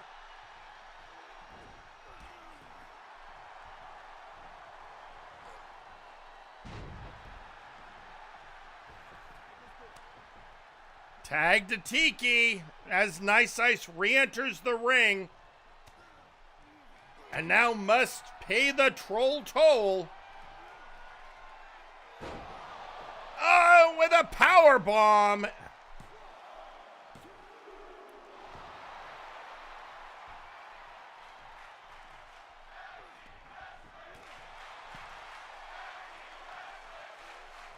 Oh, thrown over the top by Nice Ice.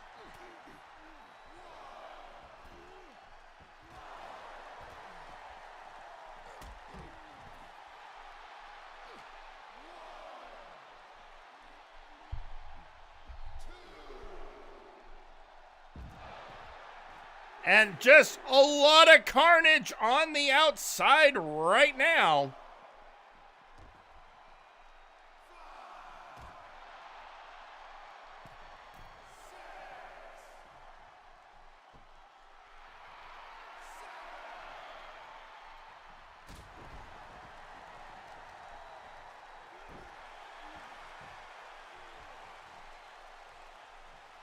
And Tiki bringing up Nice Ice. Up, reverse whip to the corner. Hoisting him up and suplex.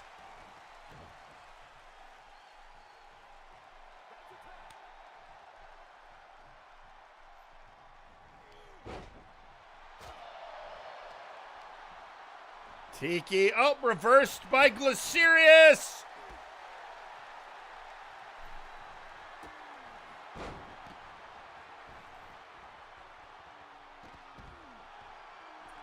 And that vicious Hurricane Rana. Tiki getting the master of Street Lucha back in the ring.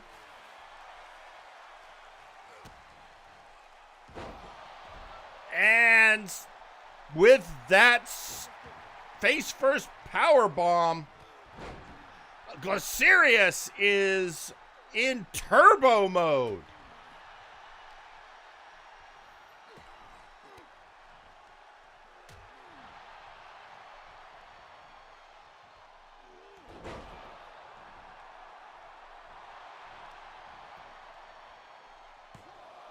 Going for the pin, but rescued by Tiki.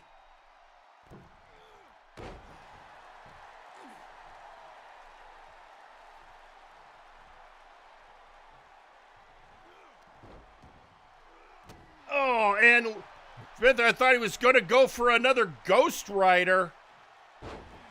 I think he's softening him up for that.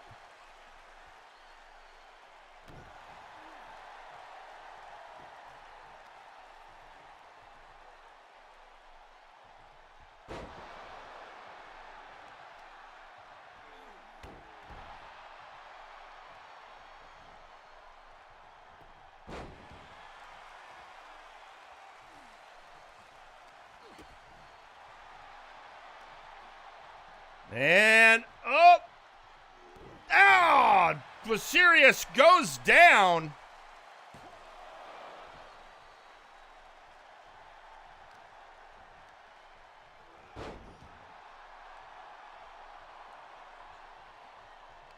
Glycerius now working over the legs of the Punk Master Ghost.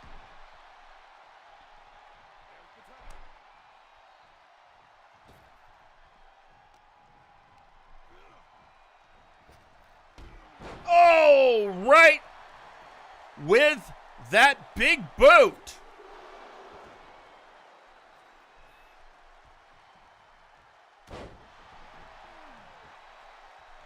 Nice Ice knows that his partner has softened the Ghost up.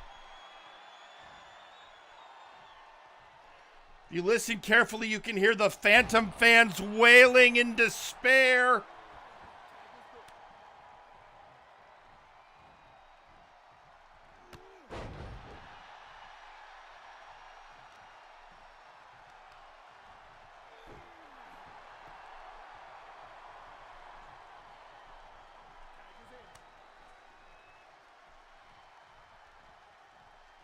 And up, getting hit. with that flip DDT. Is this it? 1. Nope, just a 1 count.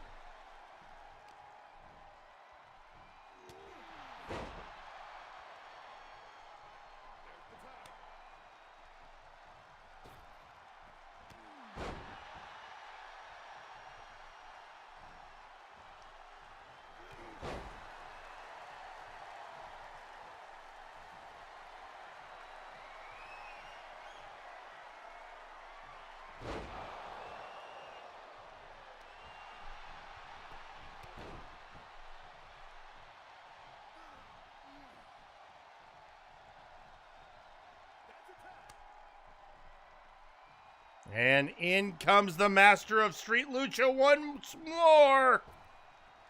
And over goes the troll.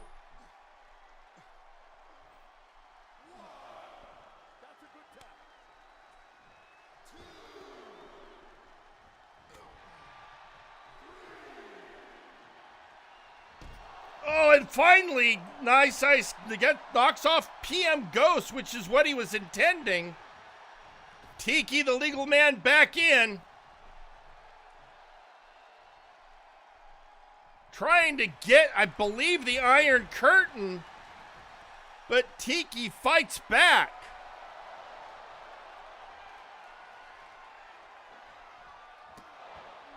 And with that, Tiki the Troll hits the PK.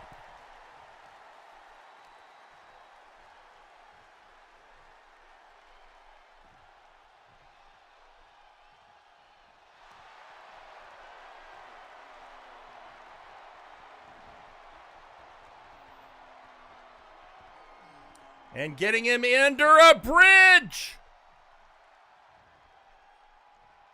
But broken up by Glycerius.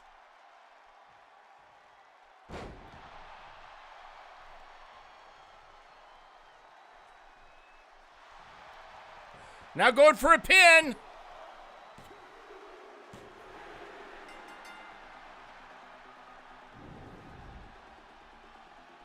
And your winners, Soul Train. And Soul Train with the victory, getting back in the win column. Another defeat for the ICC, the second in the night.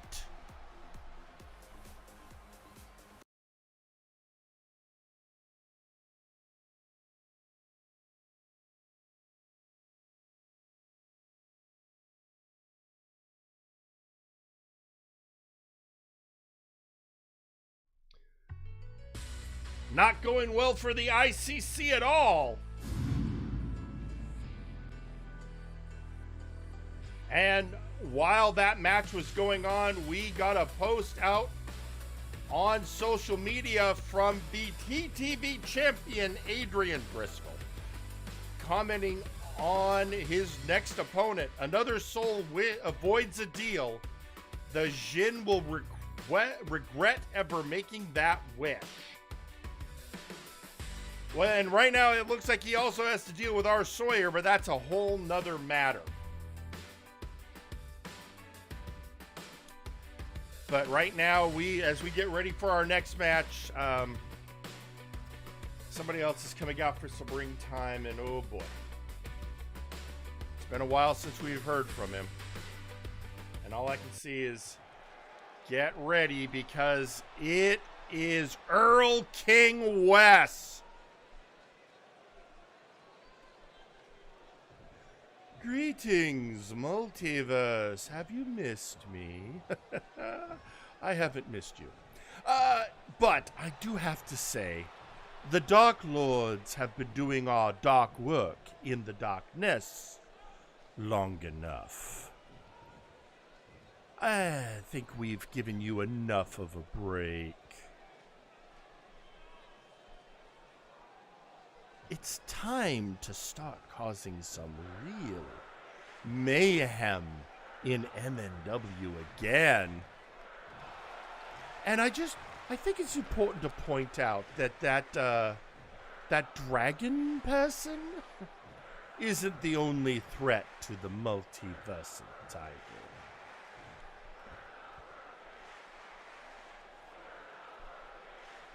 Because the Dark Lords now seek it.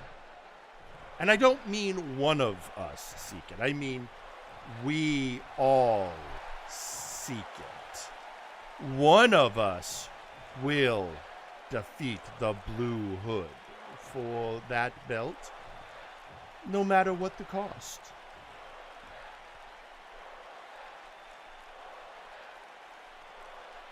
It's a war of attrition, you see, and I know what you're all thinking, but Wes, and by the way, you should call me Earl King, the Blue Hood has hero time at his back, and there's just 3 Dark Lords. Well, first, we are the Dark Lords. And as for hero time backing up Blue Hood, are they? Are they really?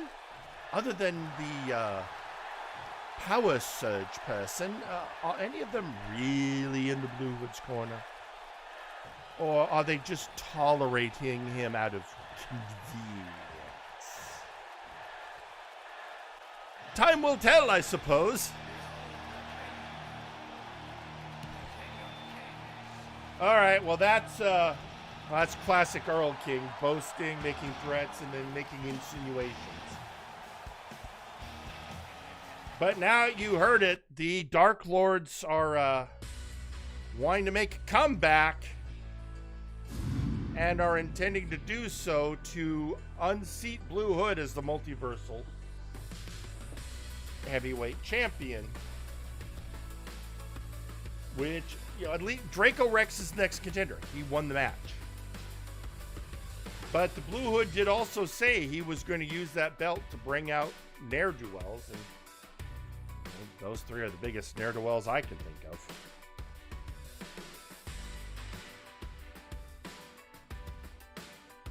But with that, we have one more match before our main event. And it, well, I promised you we were going to see West Wind in action tonight. And so we shall. And who is he going to face? Somebody who had a very good night at Future Shock. Let's answer who by heading to ringside.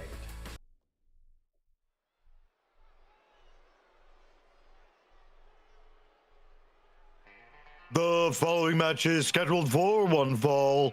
Introducing first, Crack Vor! It is the Cage Encrypted himself, Crack Vor, who along with Grizzly Adams and Registered Anon defeated the International Combat Club at Future Shock and started, well, the bad streak they're currently on. And now he is coming out looking to make trouble for a member of the Night's Watch.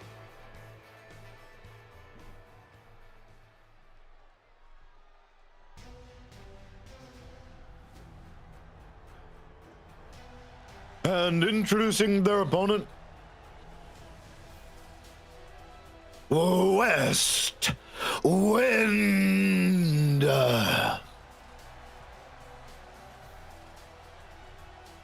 He is a member of the Night's Watch, West Wind, whose interference at Future Shock cost TPK their title shot.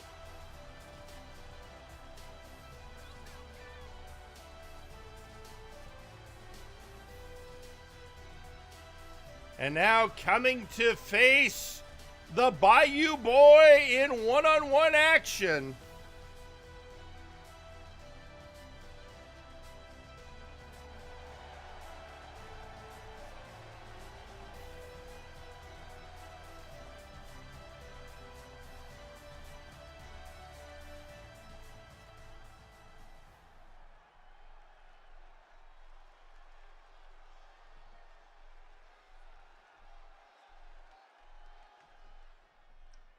And here we go, and they're off. Oh, Westwind comes out swinging.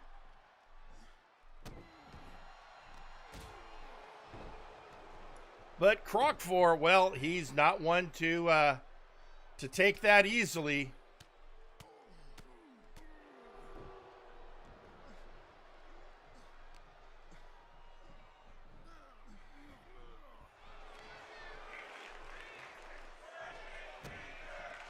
And they are already crawling for Crockford to bite the fingies.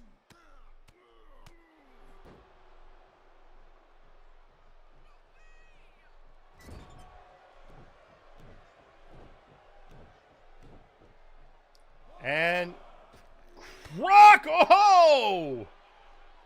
Westwind thought he was getting out of the way, and was he wrong?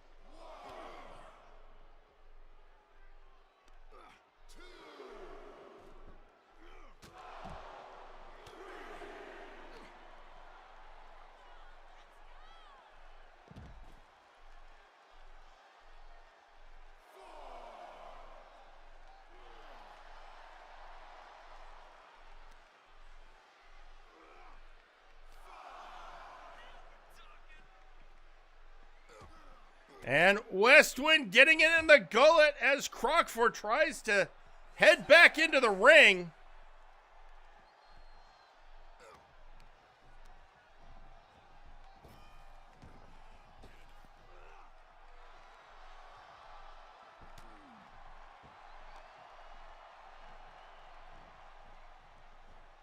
And Westwind had some plan, and Croc decided he didn't care.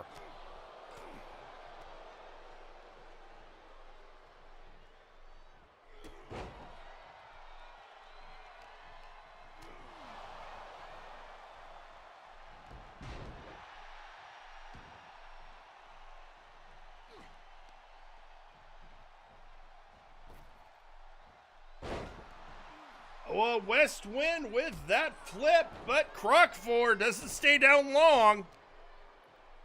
The resiliency of the Bayou Boy as he tries to get a death roll on the Angelic Warrior.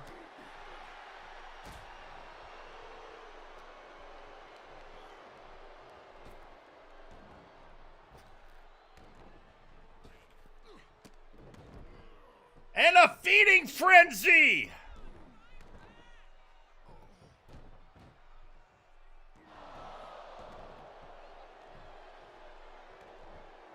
And that would leave anyone going for the pin. 1, 2. Kick out at 2.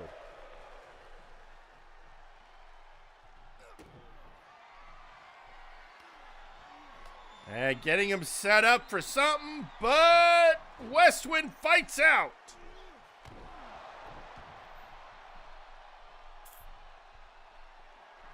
Now he is waiting. And he is taking Crockford heavenward.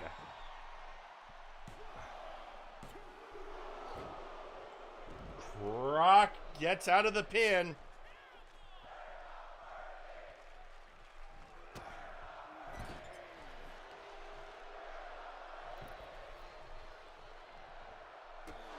Oh! Bit of a brutal kick there.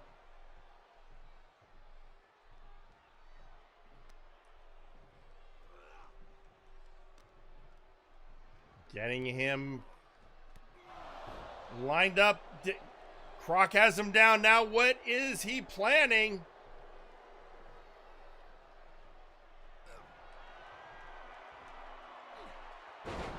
Crockford with a heavenward.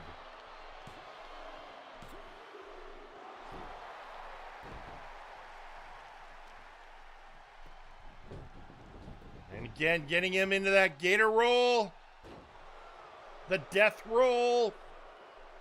And Westwind decides it's time to get out of the ring.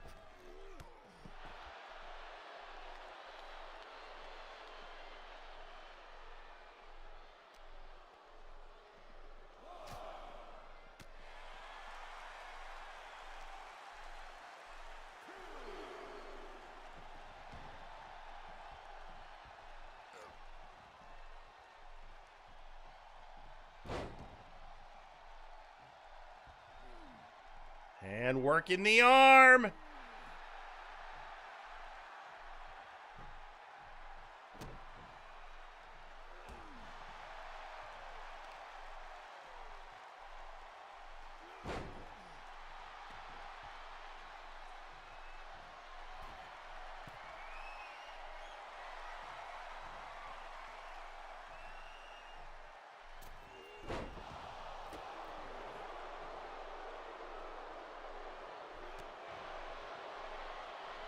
And the Angel and the Cryptid training blows.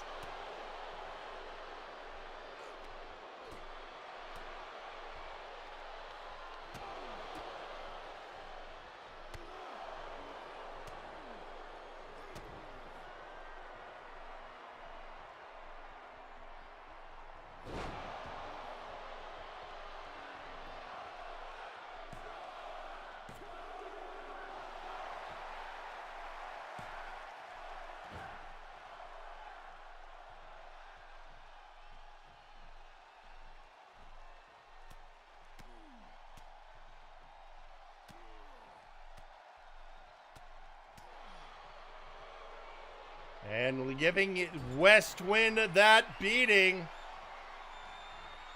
And swamp dive.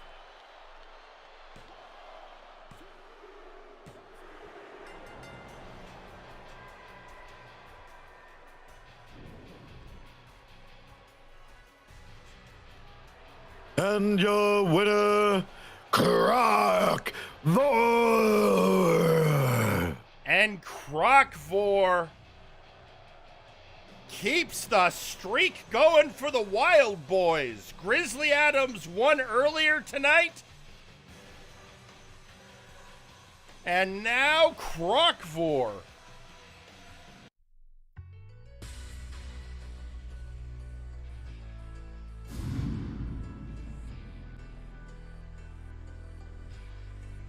That, well, was impressive.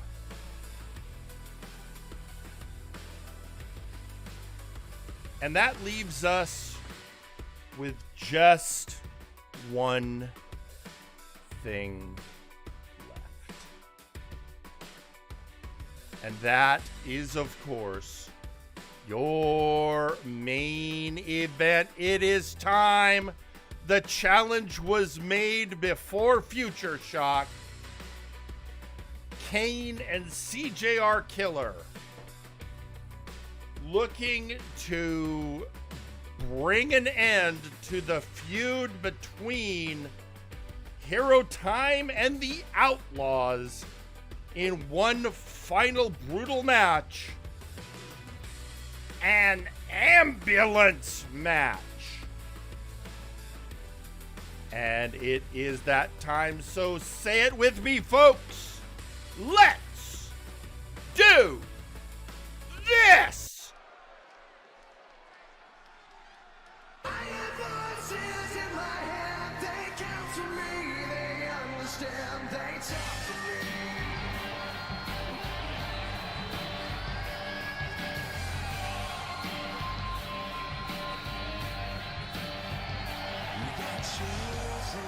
It's Kane! The master of 8,602 moves. Representing Hero Time, it's Kane!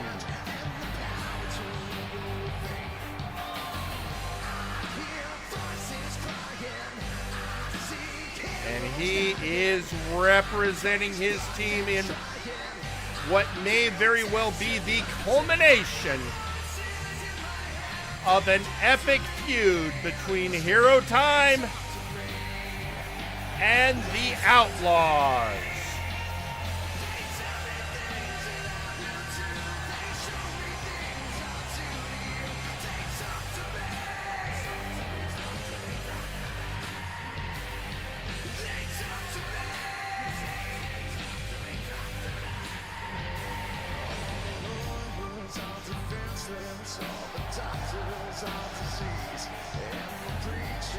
So now we have the technical wrestler, but he is going to be facing a brute.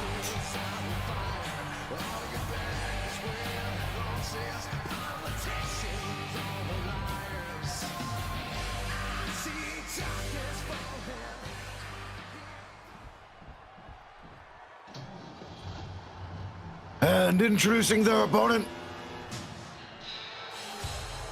CJR Killer. And representing the Outlaws, CJR Killer.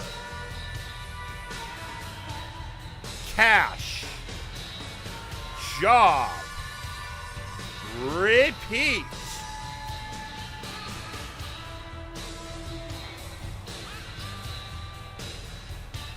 We saw earlier tonight with Nakano Kirishima, who, let's be honest, could have had a better night. Will it go better for CJR?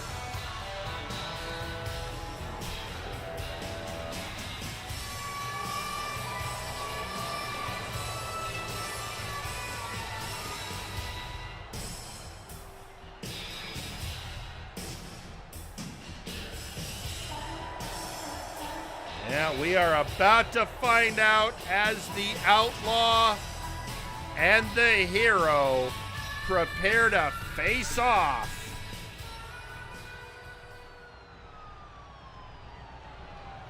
In an ambulance match, folks, it is pretty straightforward how this works. There are no pinfalls, submissions, or disqualifications, or countouts. The only way to win is for your opponent to force you into the ambulance by any means necessary. When both doors are closed, the remaining superstar will be declared the winner.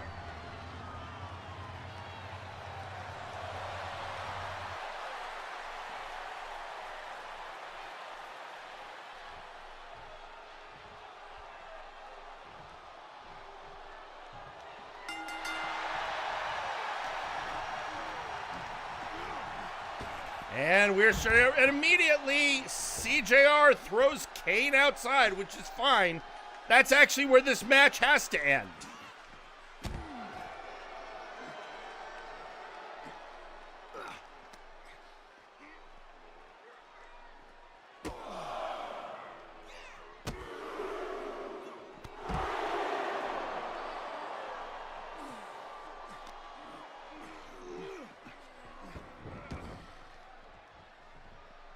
Kane back in the ring. CJR opening the ambulance. It's time. Oh, and immediately Kane starts trying to throw him in, trying to end this early.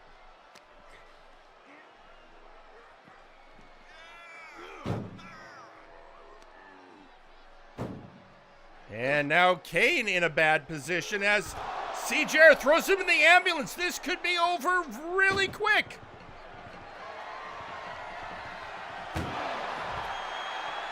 Or not.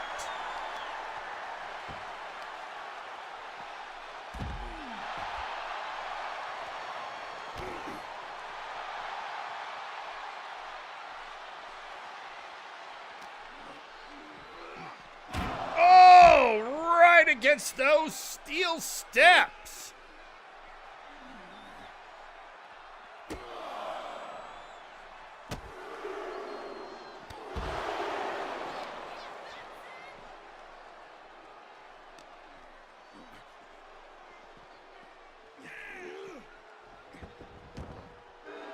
And back in the ring, and CJR has decided maybe he's not ready for those doors to be open yet.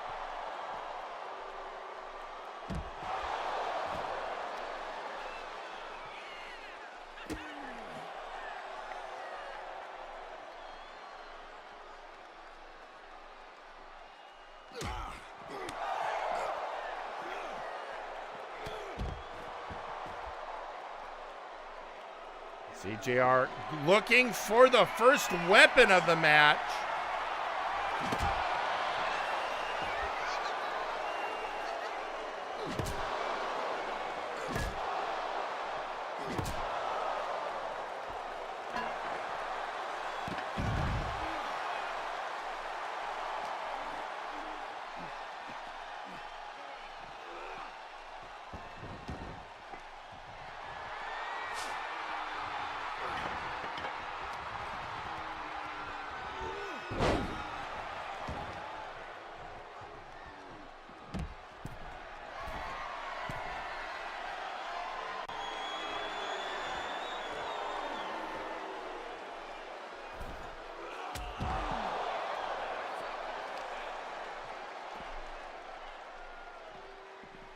And oh, the Spanish announce table very nervous.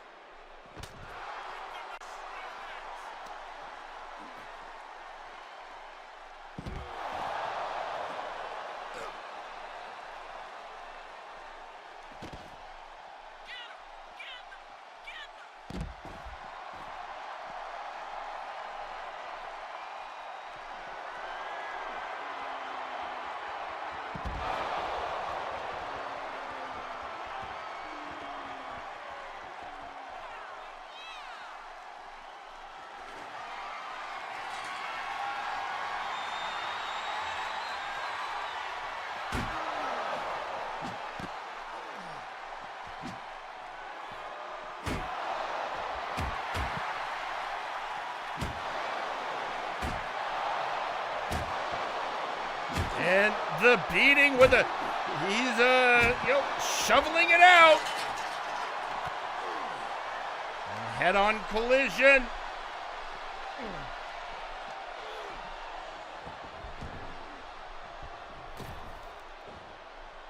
And oh no, it looks like we are going to be having a trade of blows between the hero and the outlaw.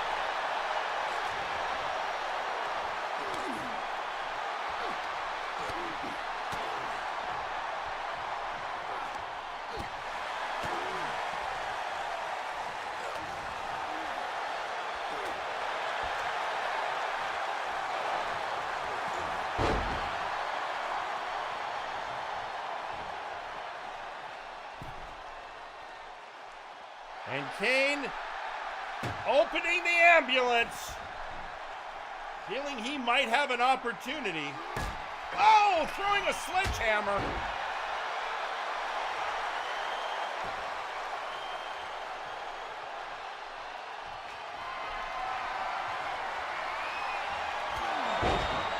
And a spear.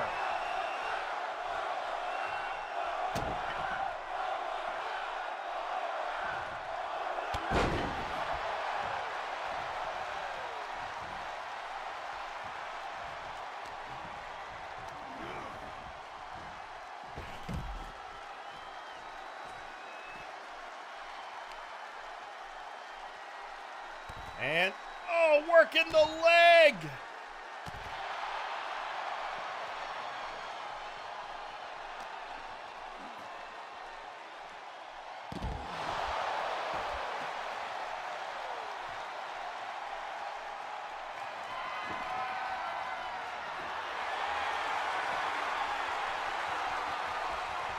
And, going with the chair, but Killer got out of the way.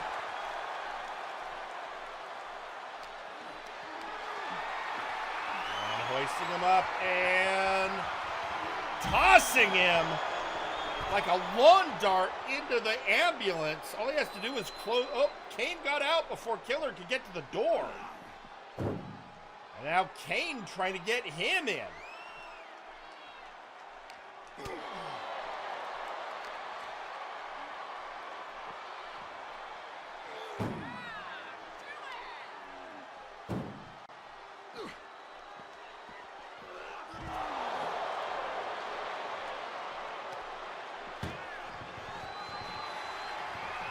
Trying to get that door closed, but Kane fighting back.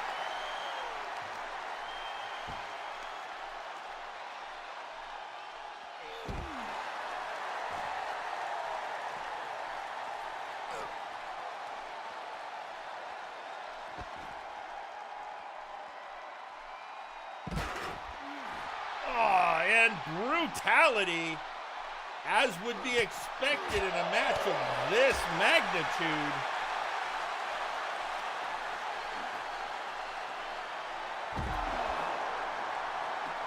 And now, Kane stalking the Killer. Oh, slamming him face first into those unforgiving mats. And retrieving the sledgehammer because, well, why not?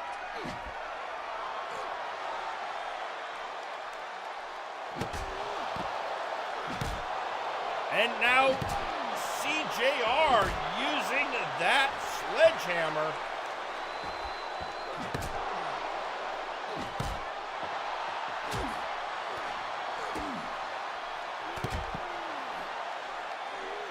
Kane taking a brutal beating.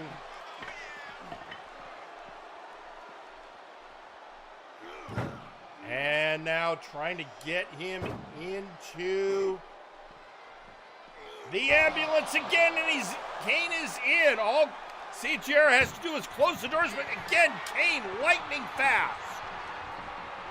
There and ready.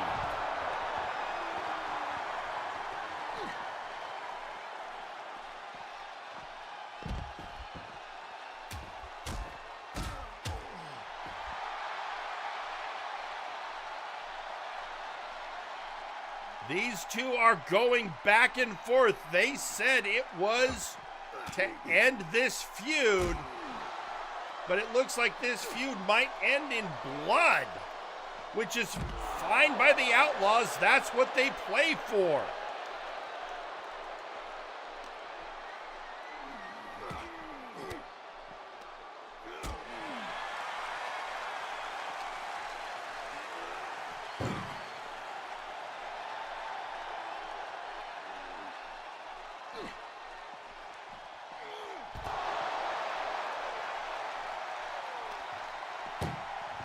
And trying to get it close, but CJR fighting back now.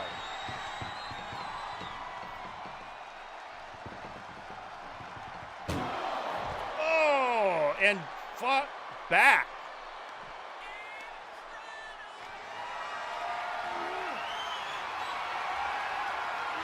And again, tossing him in like a dart.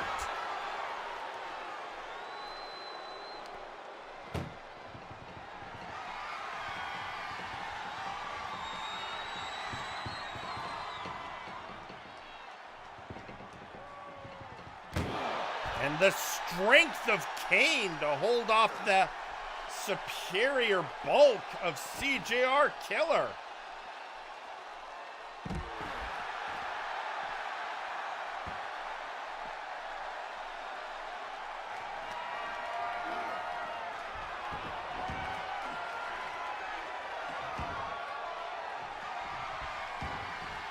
And, oh, Kane hitting him with a chair, and CJR didn't even act like he felt it. A brutal power bomb on the outside.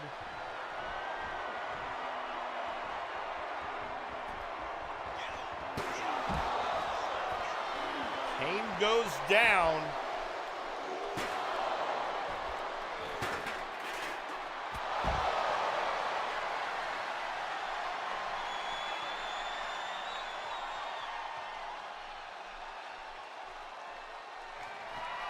Hey, what's Kane play? Oh, first off, well, folks, as predicted, there is blood. Kane is taunting CJR to get up there.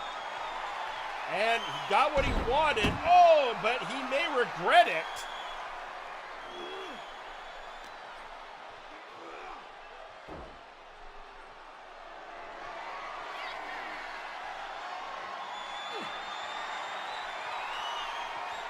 Oh, no. Oh, powerbomb on the ambulance.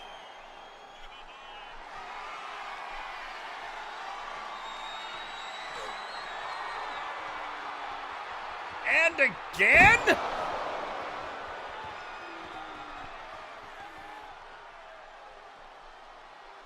It quickly becomes a question, how much can Kane take?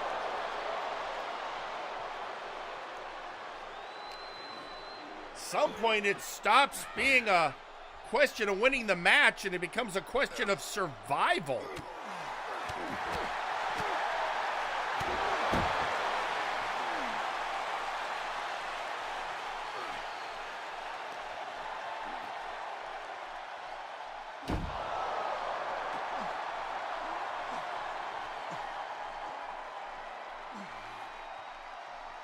Kane getting a measure of revenge, but can he take advantage?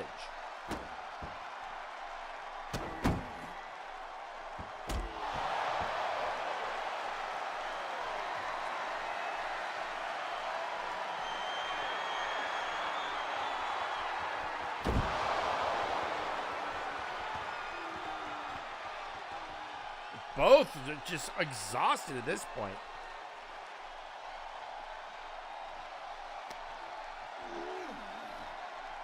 Trying to throw him off. Killer barely survives.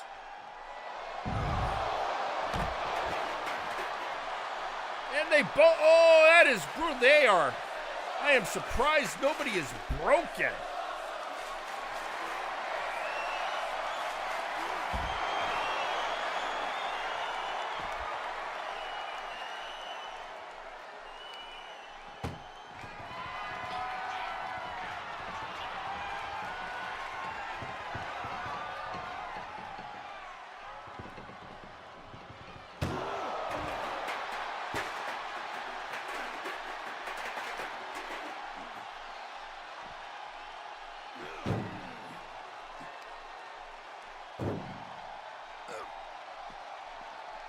And oh, in goes, is this it? Is this finally it?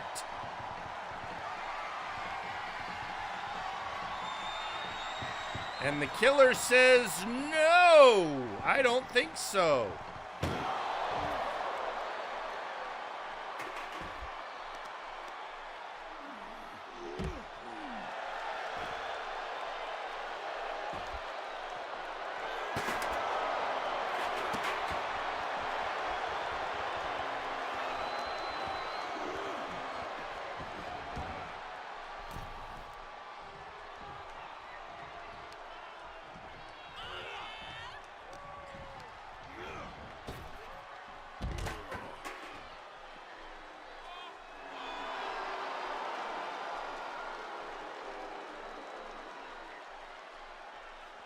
Killer stalking Kane.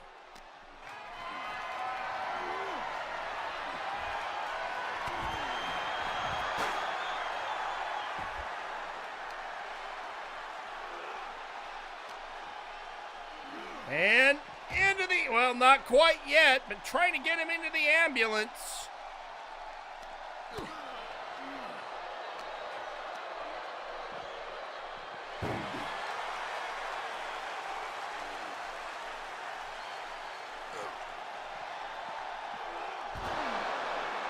And is this going to be it? Kane got him in there, but again, the killer fights back.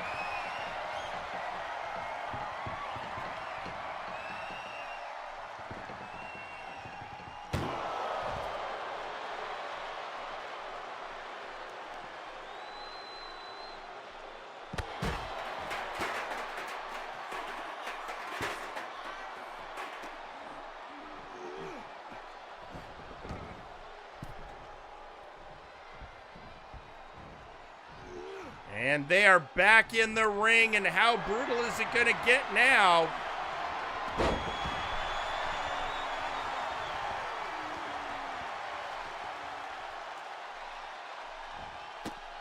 Well, disrespectful if nothing else.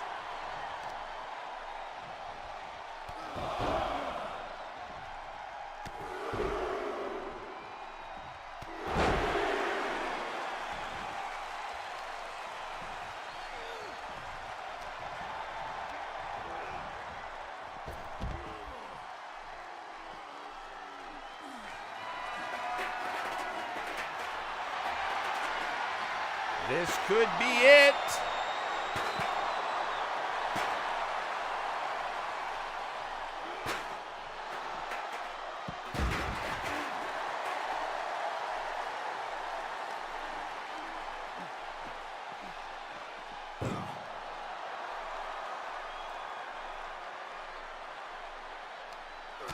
You can see both of these wrestlers are now, well, getting highly gassed.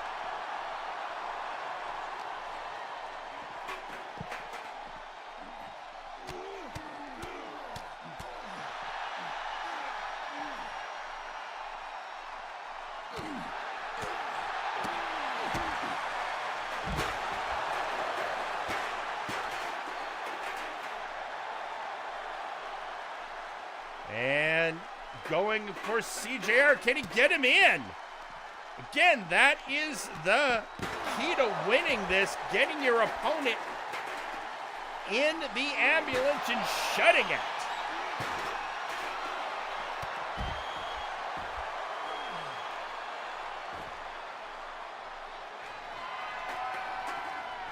And CJR going up again.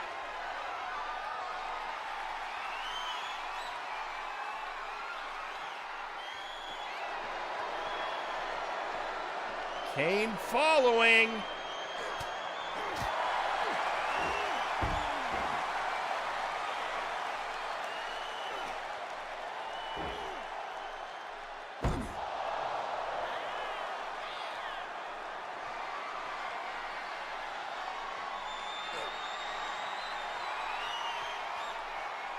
And oh, again slamming him on top of that ambulance roof.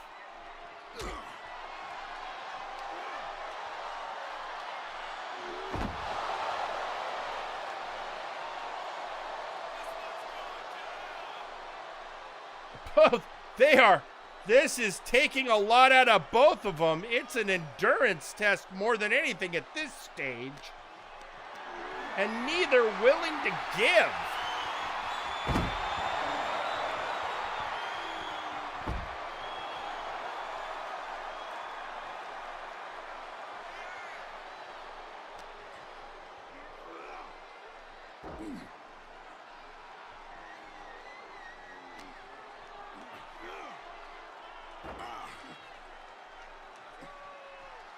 And oh, jawbreaker! Every little bit helps.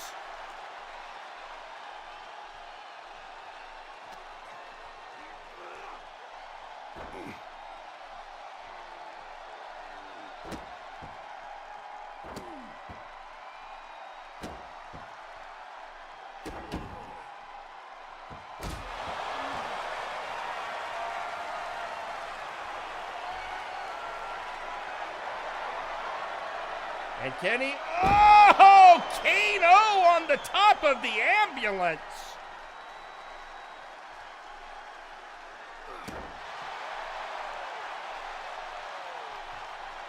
At that point, that is one of the most brutal things you can take.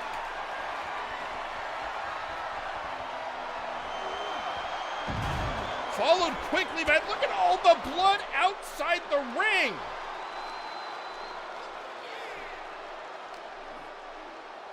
Both are going to need medical attention. Good thing there's an ambulance there.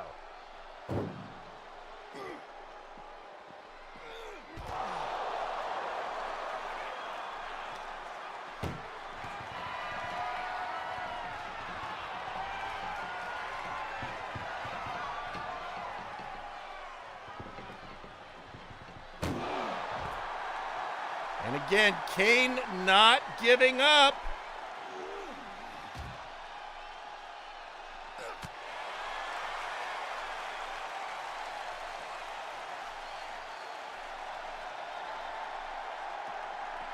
Oh no, up on top again?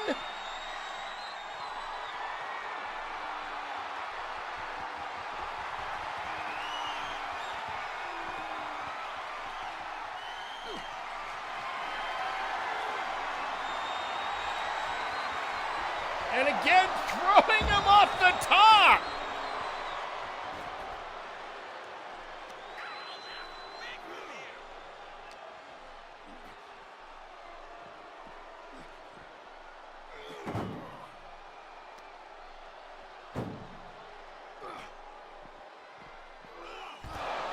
And one more time into the ambulance.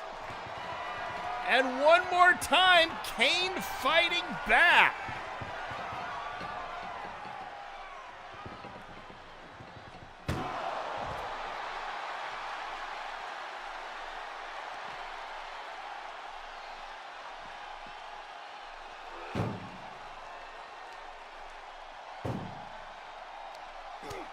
CJR not going to give up in the least.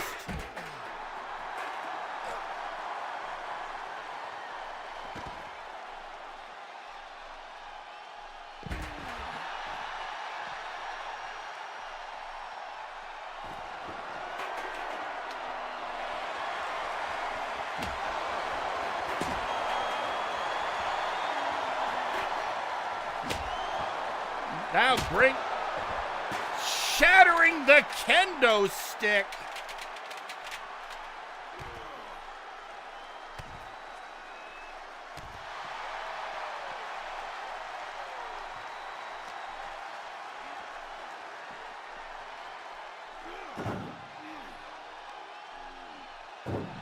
Kane looks like he could be out on his feet.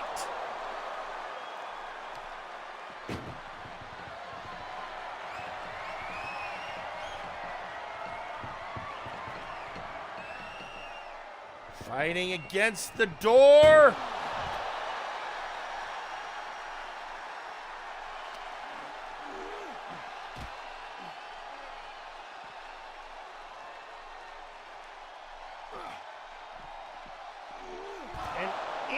One more time, is this it?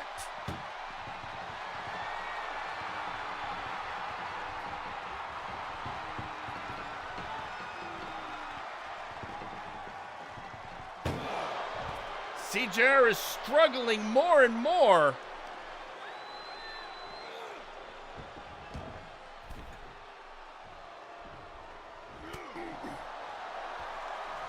And with them back in the ring,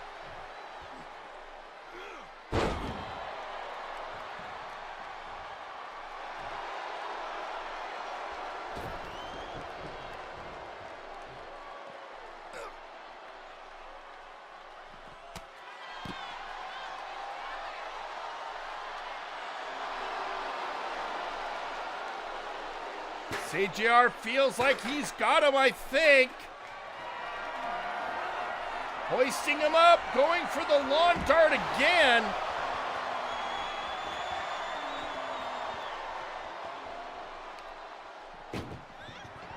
And again, Kane not giving up.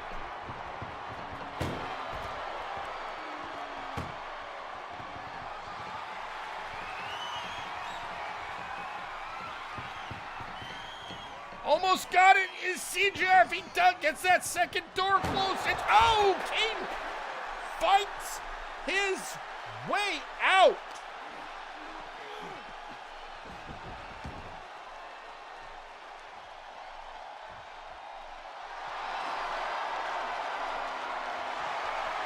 And Kane looked. CJR brought in that baseball bat, homage to his fired partner.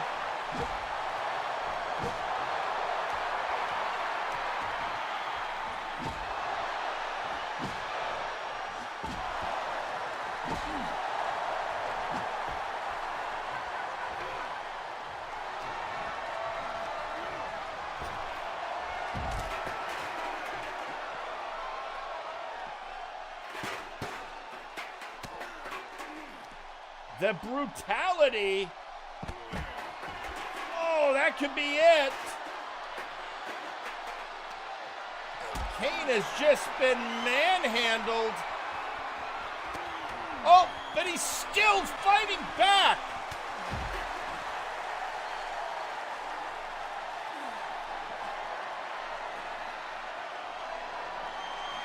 Get him. Oh, no, it is another KO on those unforgiving mats.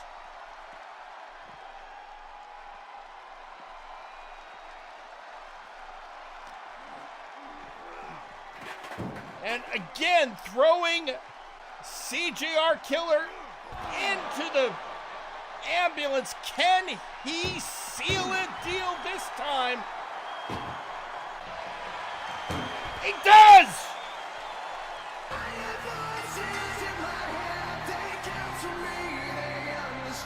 And your winner, Kane. Well, if this is what ends it, it was a truly brutal match. But Hero Time victorious against the Outlaw. Wait, the hell? That's Darren Markov. Wait, he's not even allowed in the building. He's fired.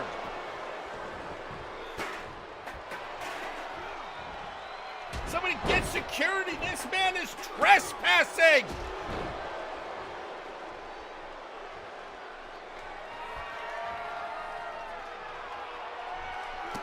He is not supposed to be in this building! Now he's attacking the ref!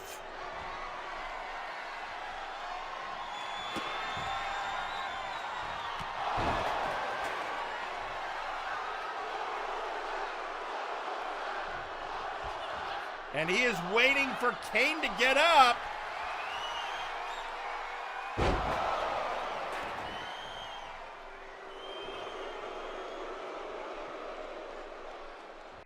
The hell?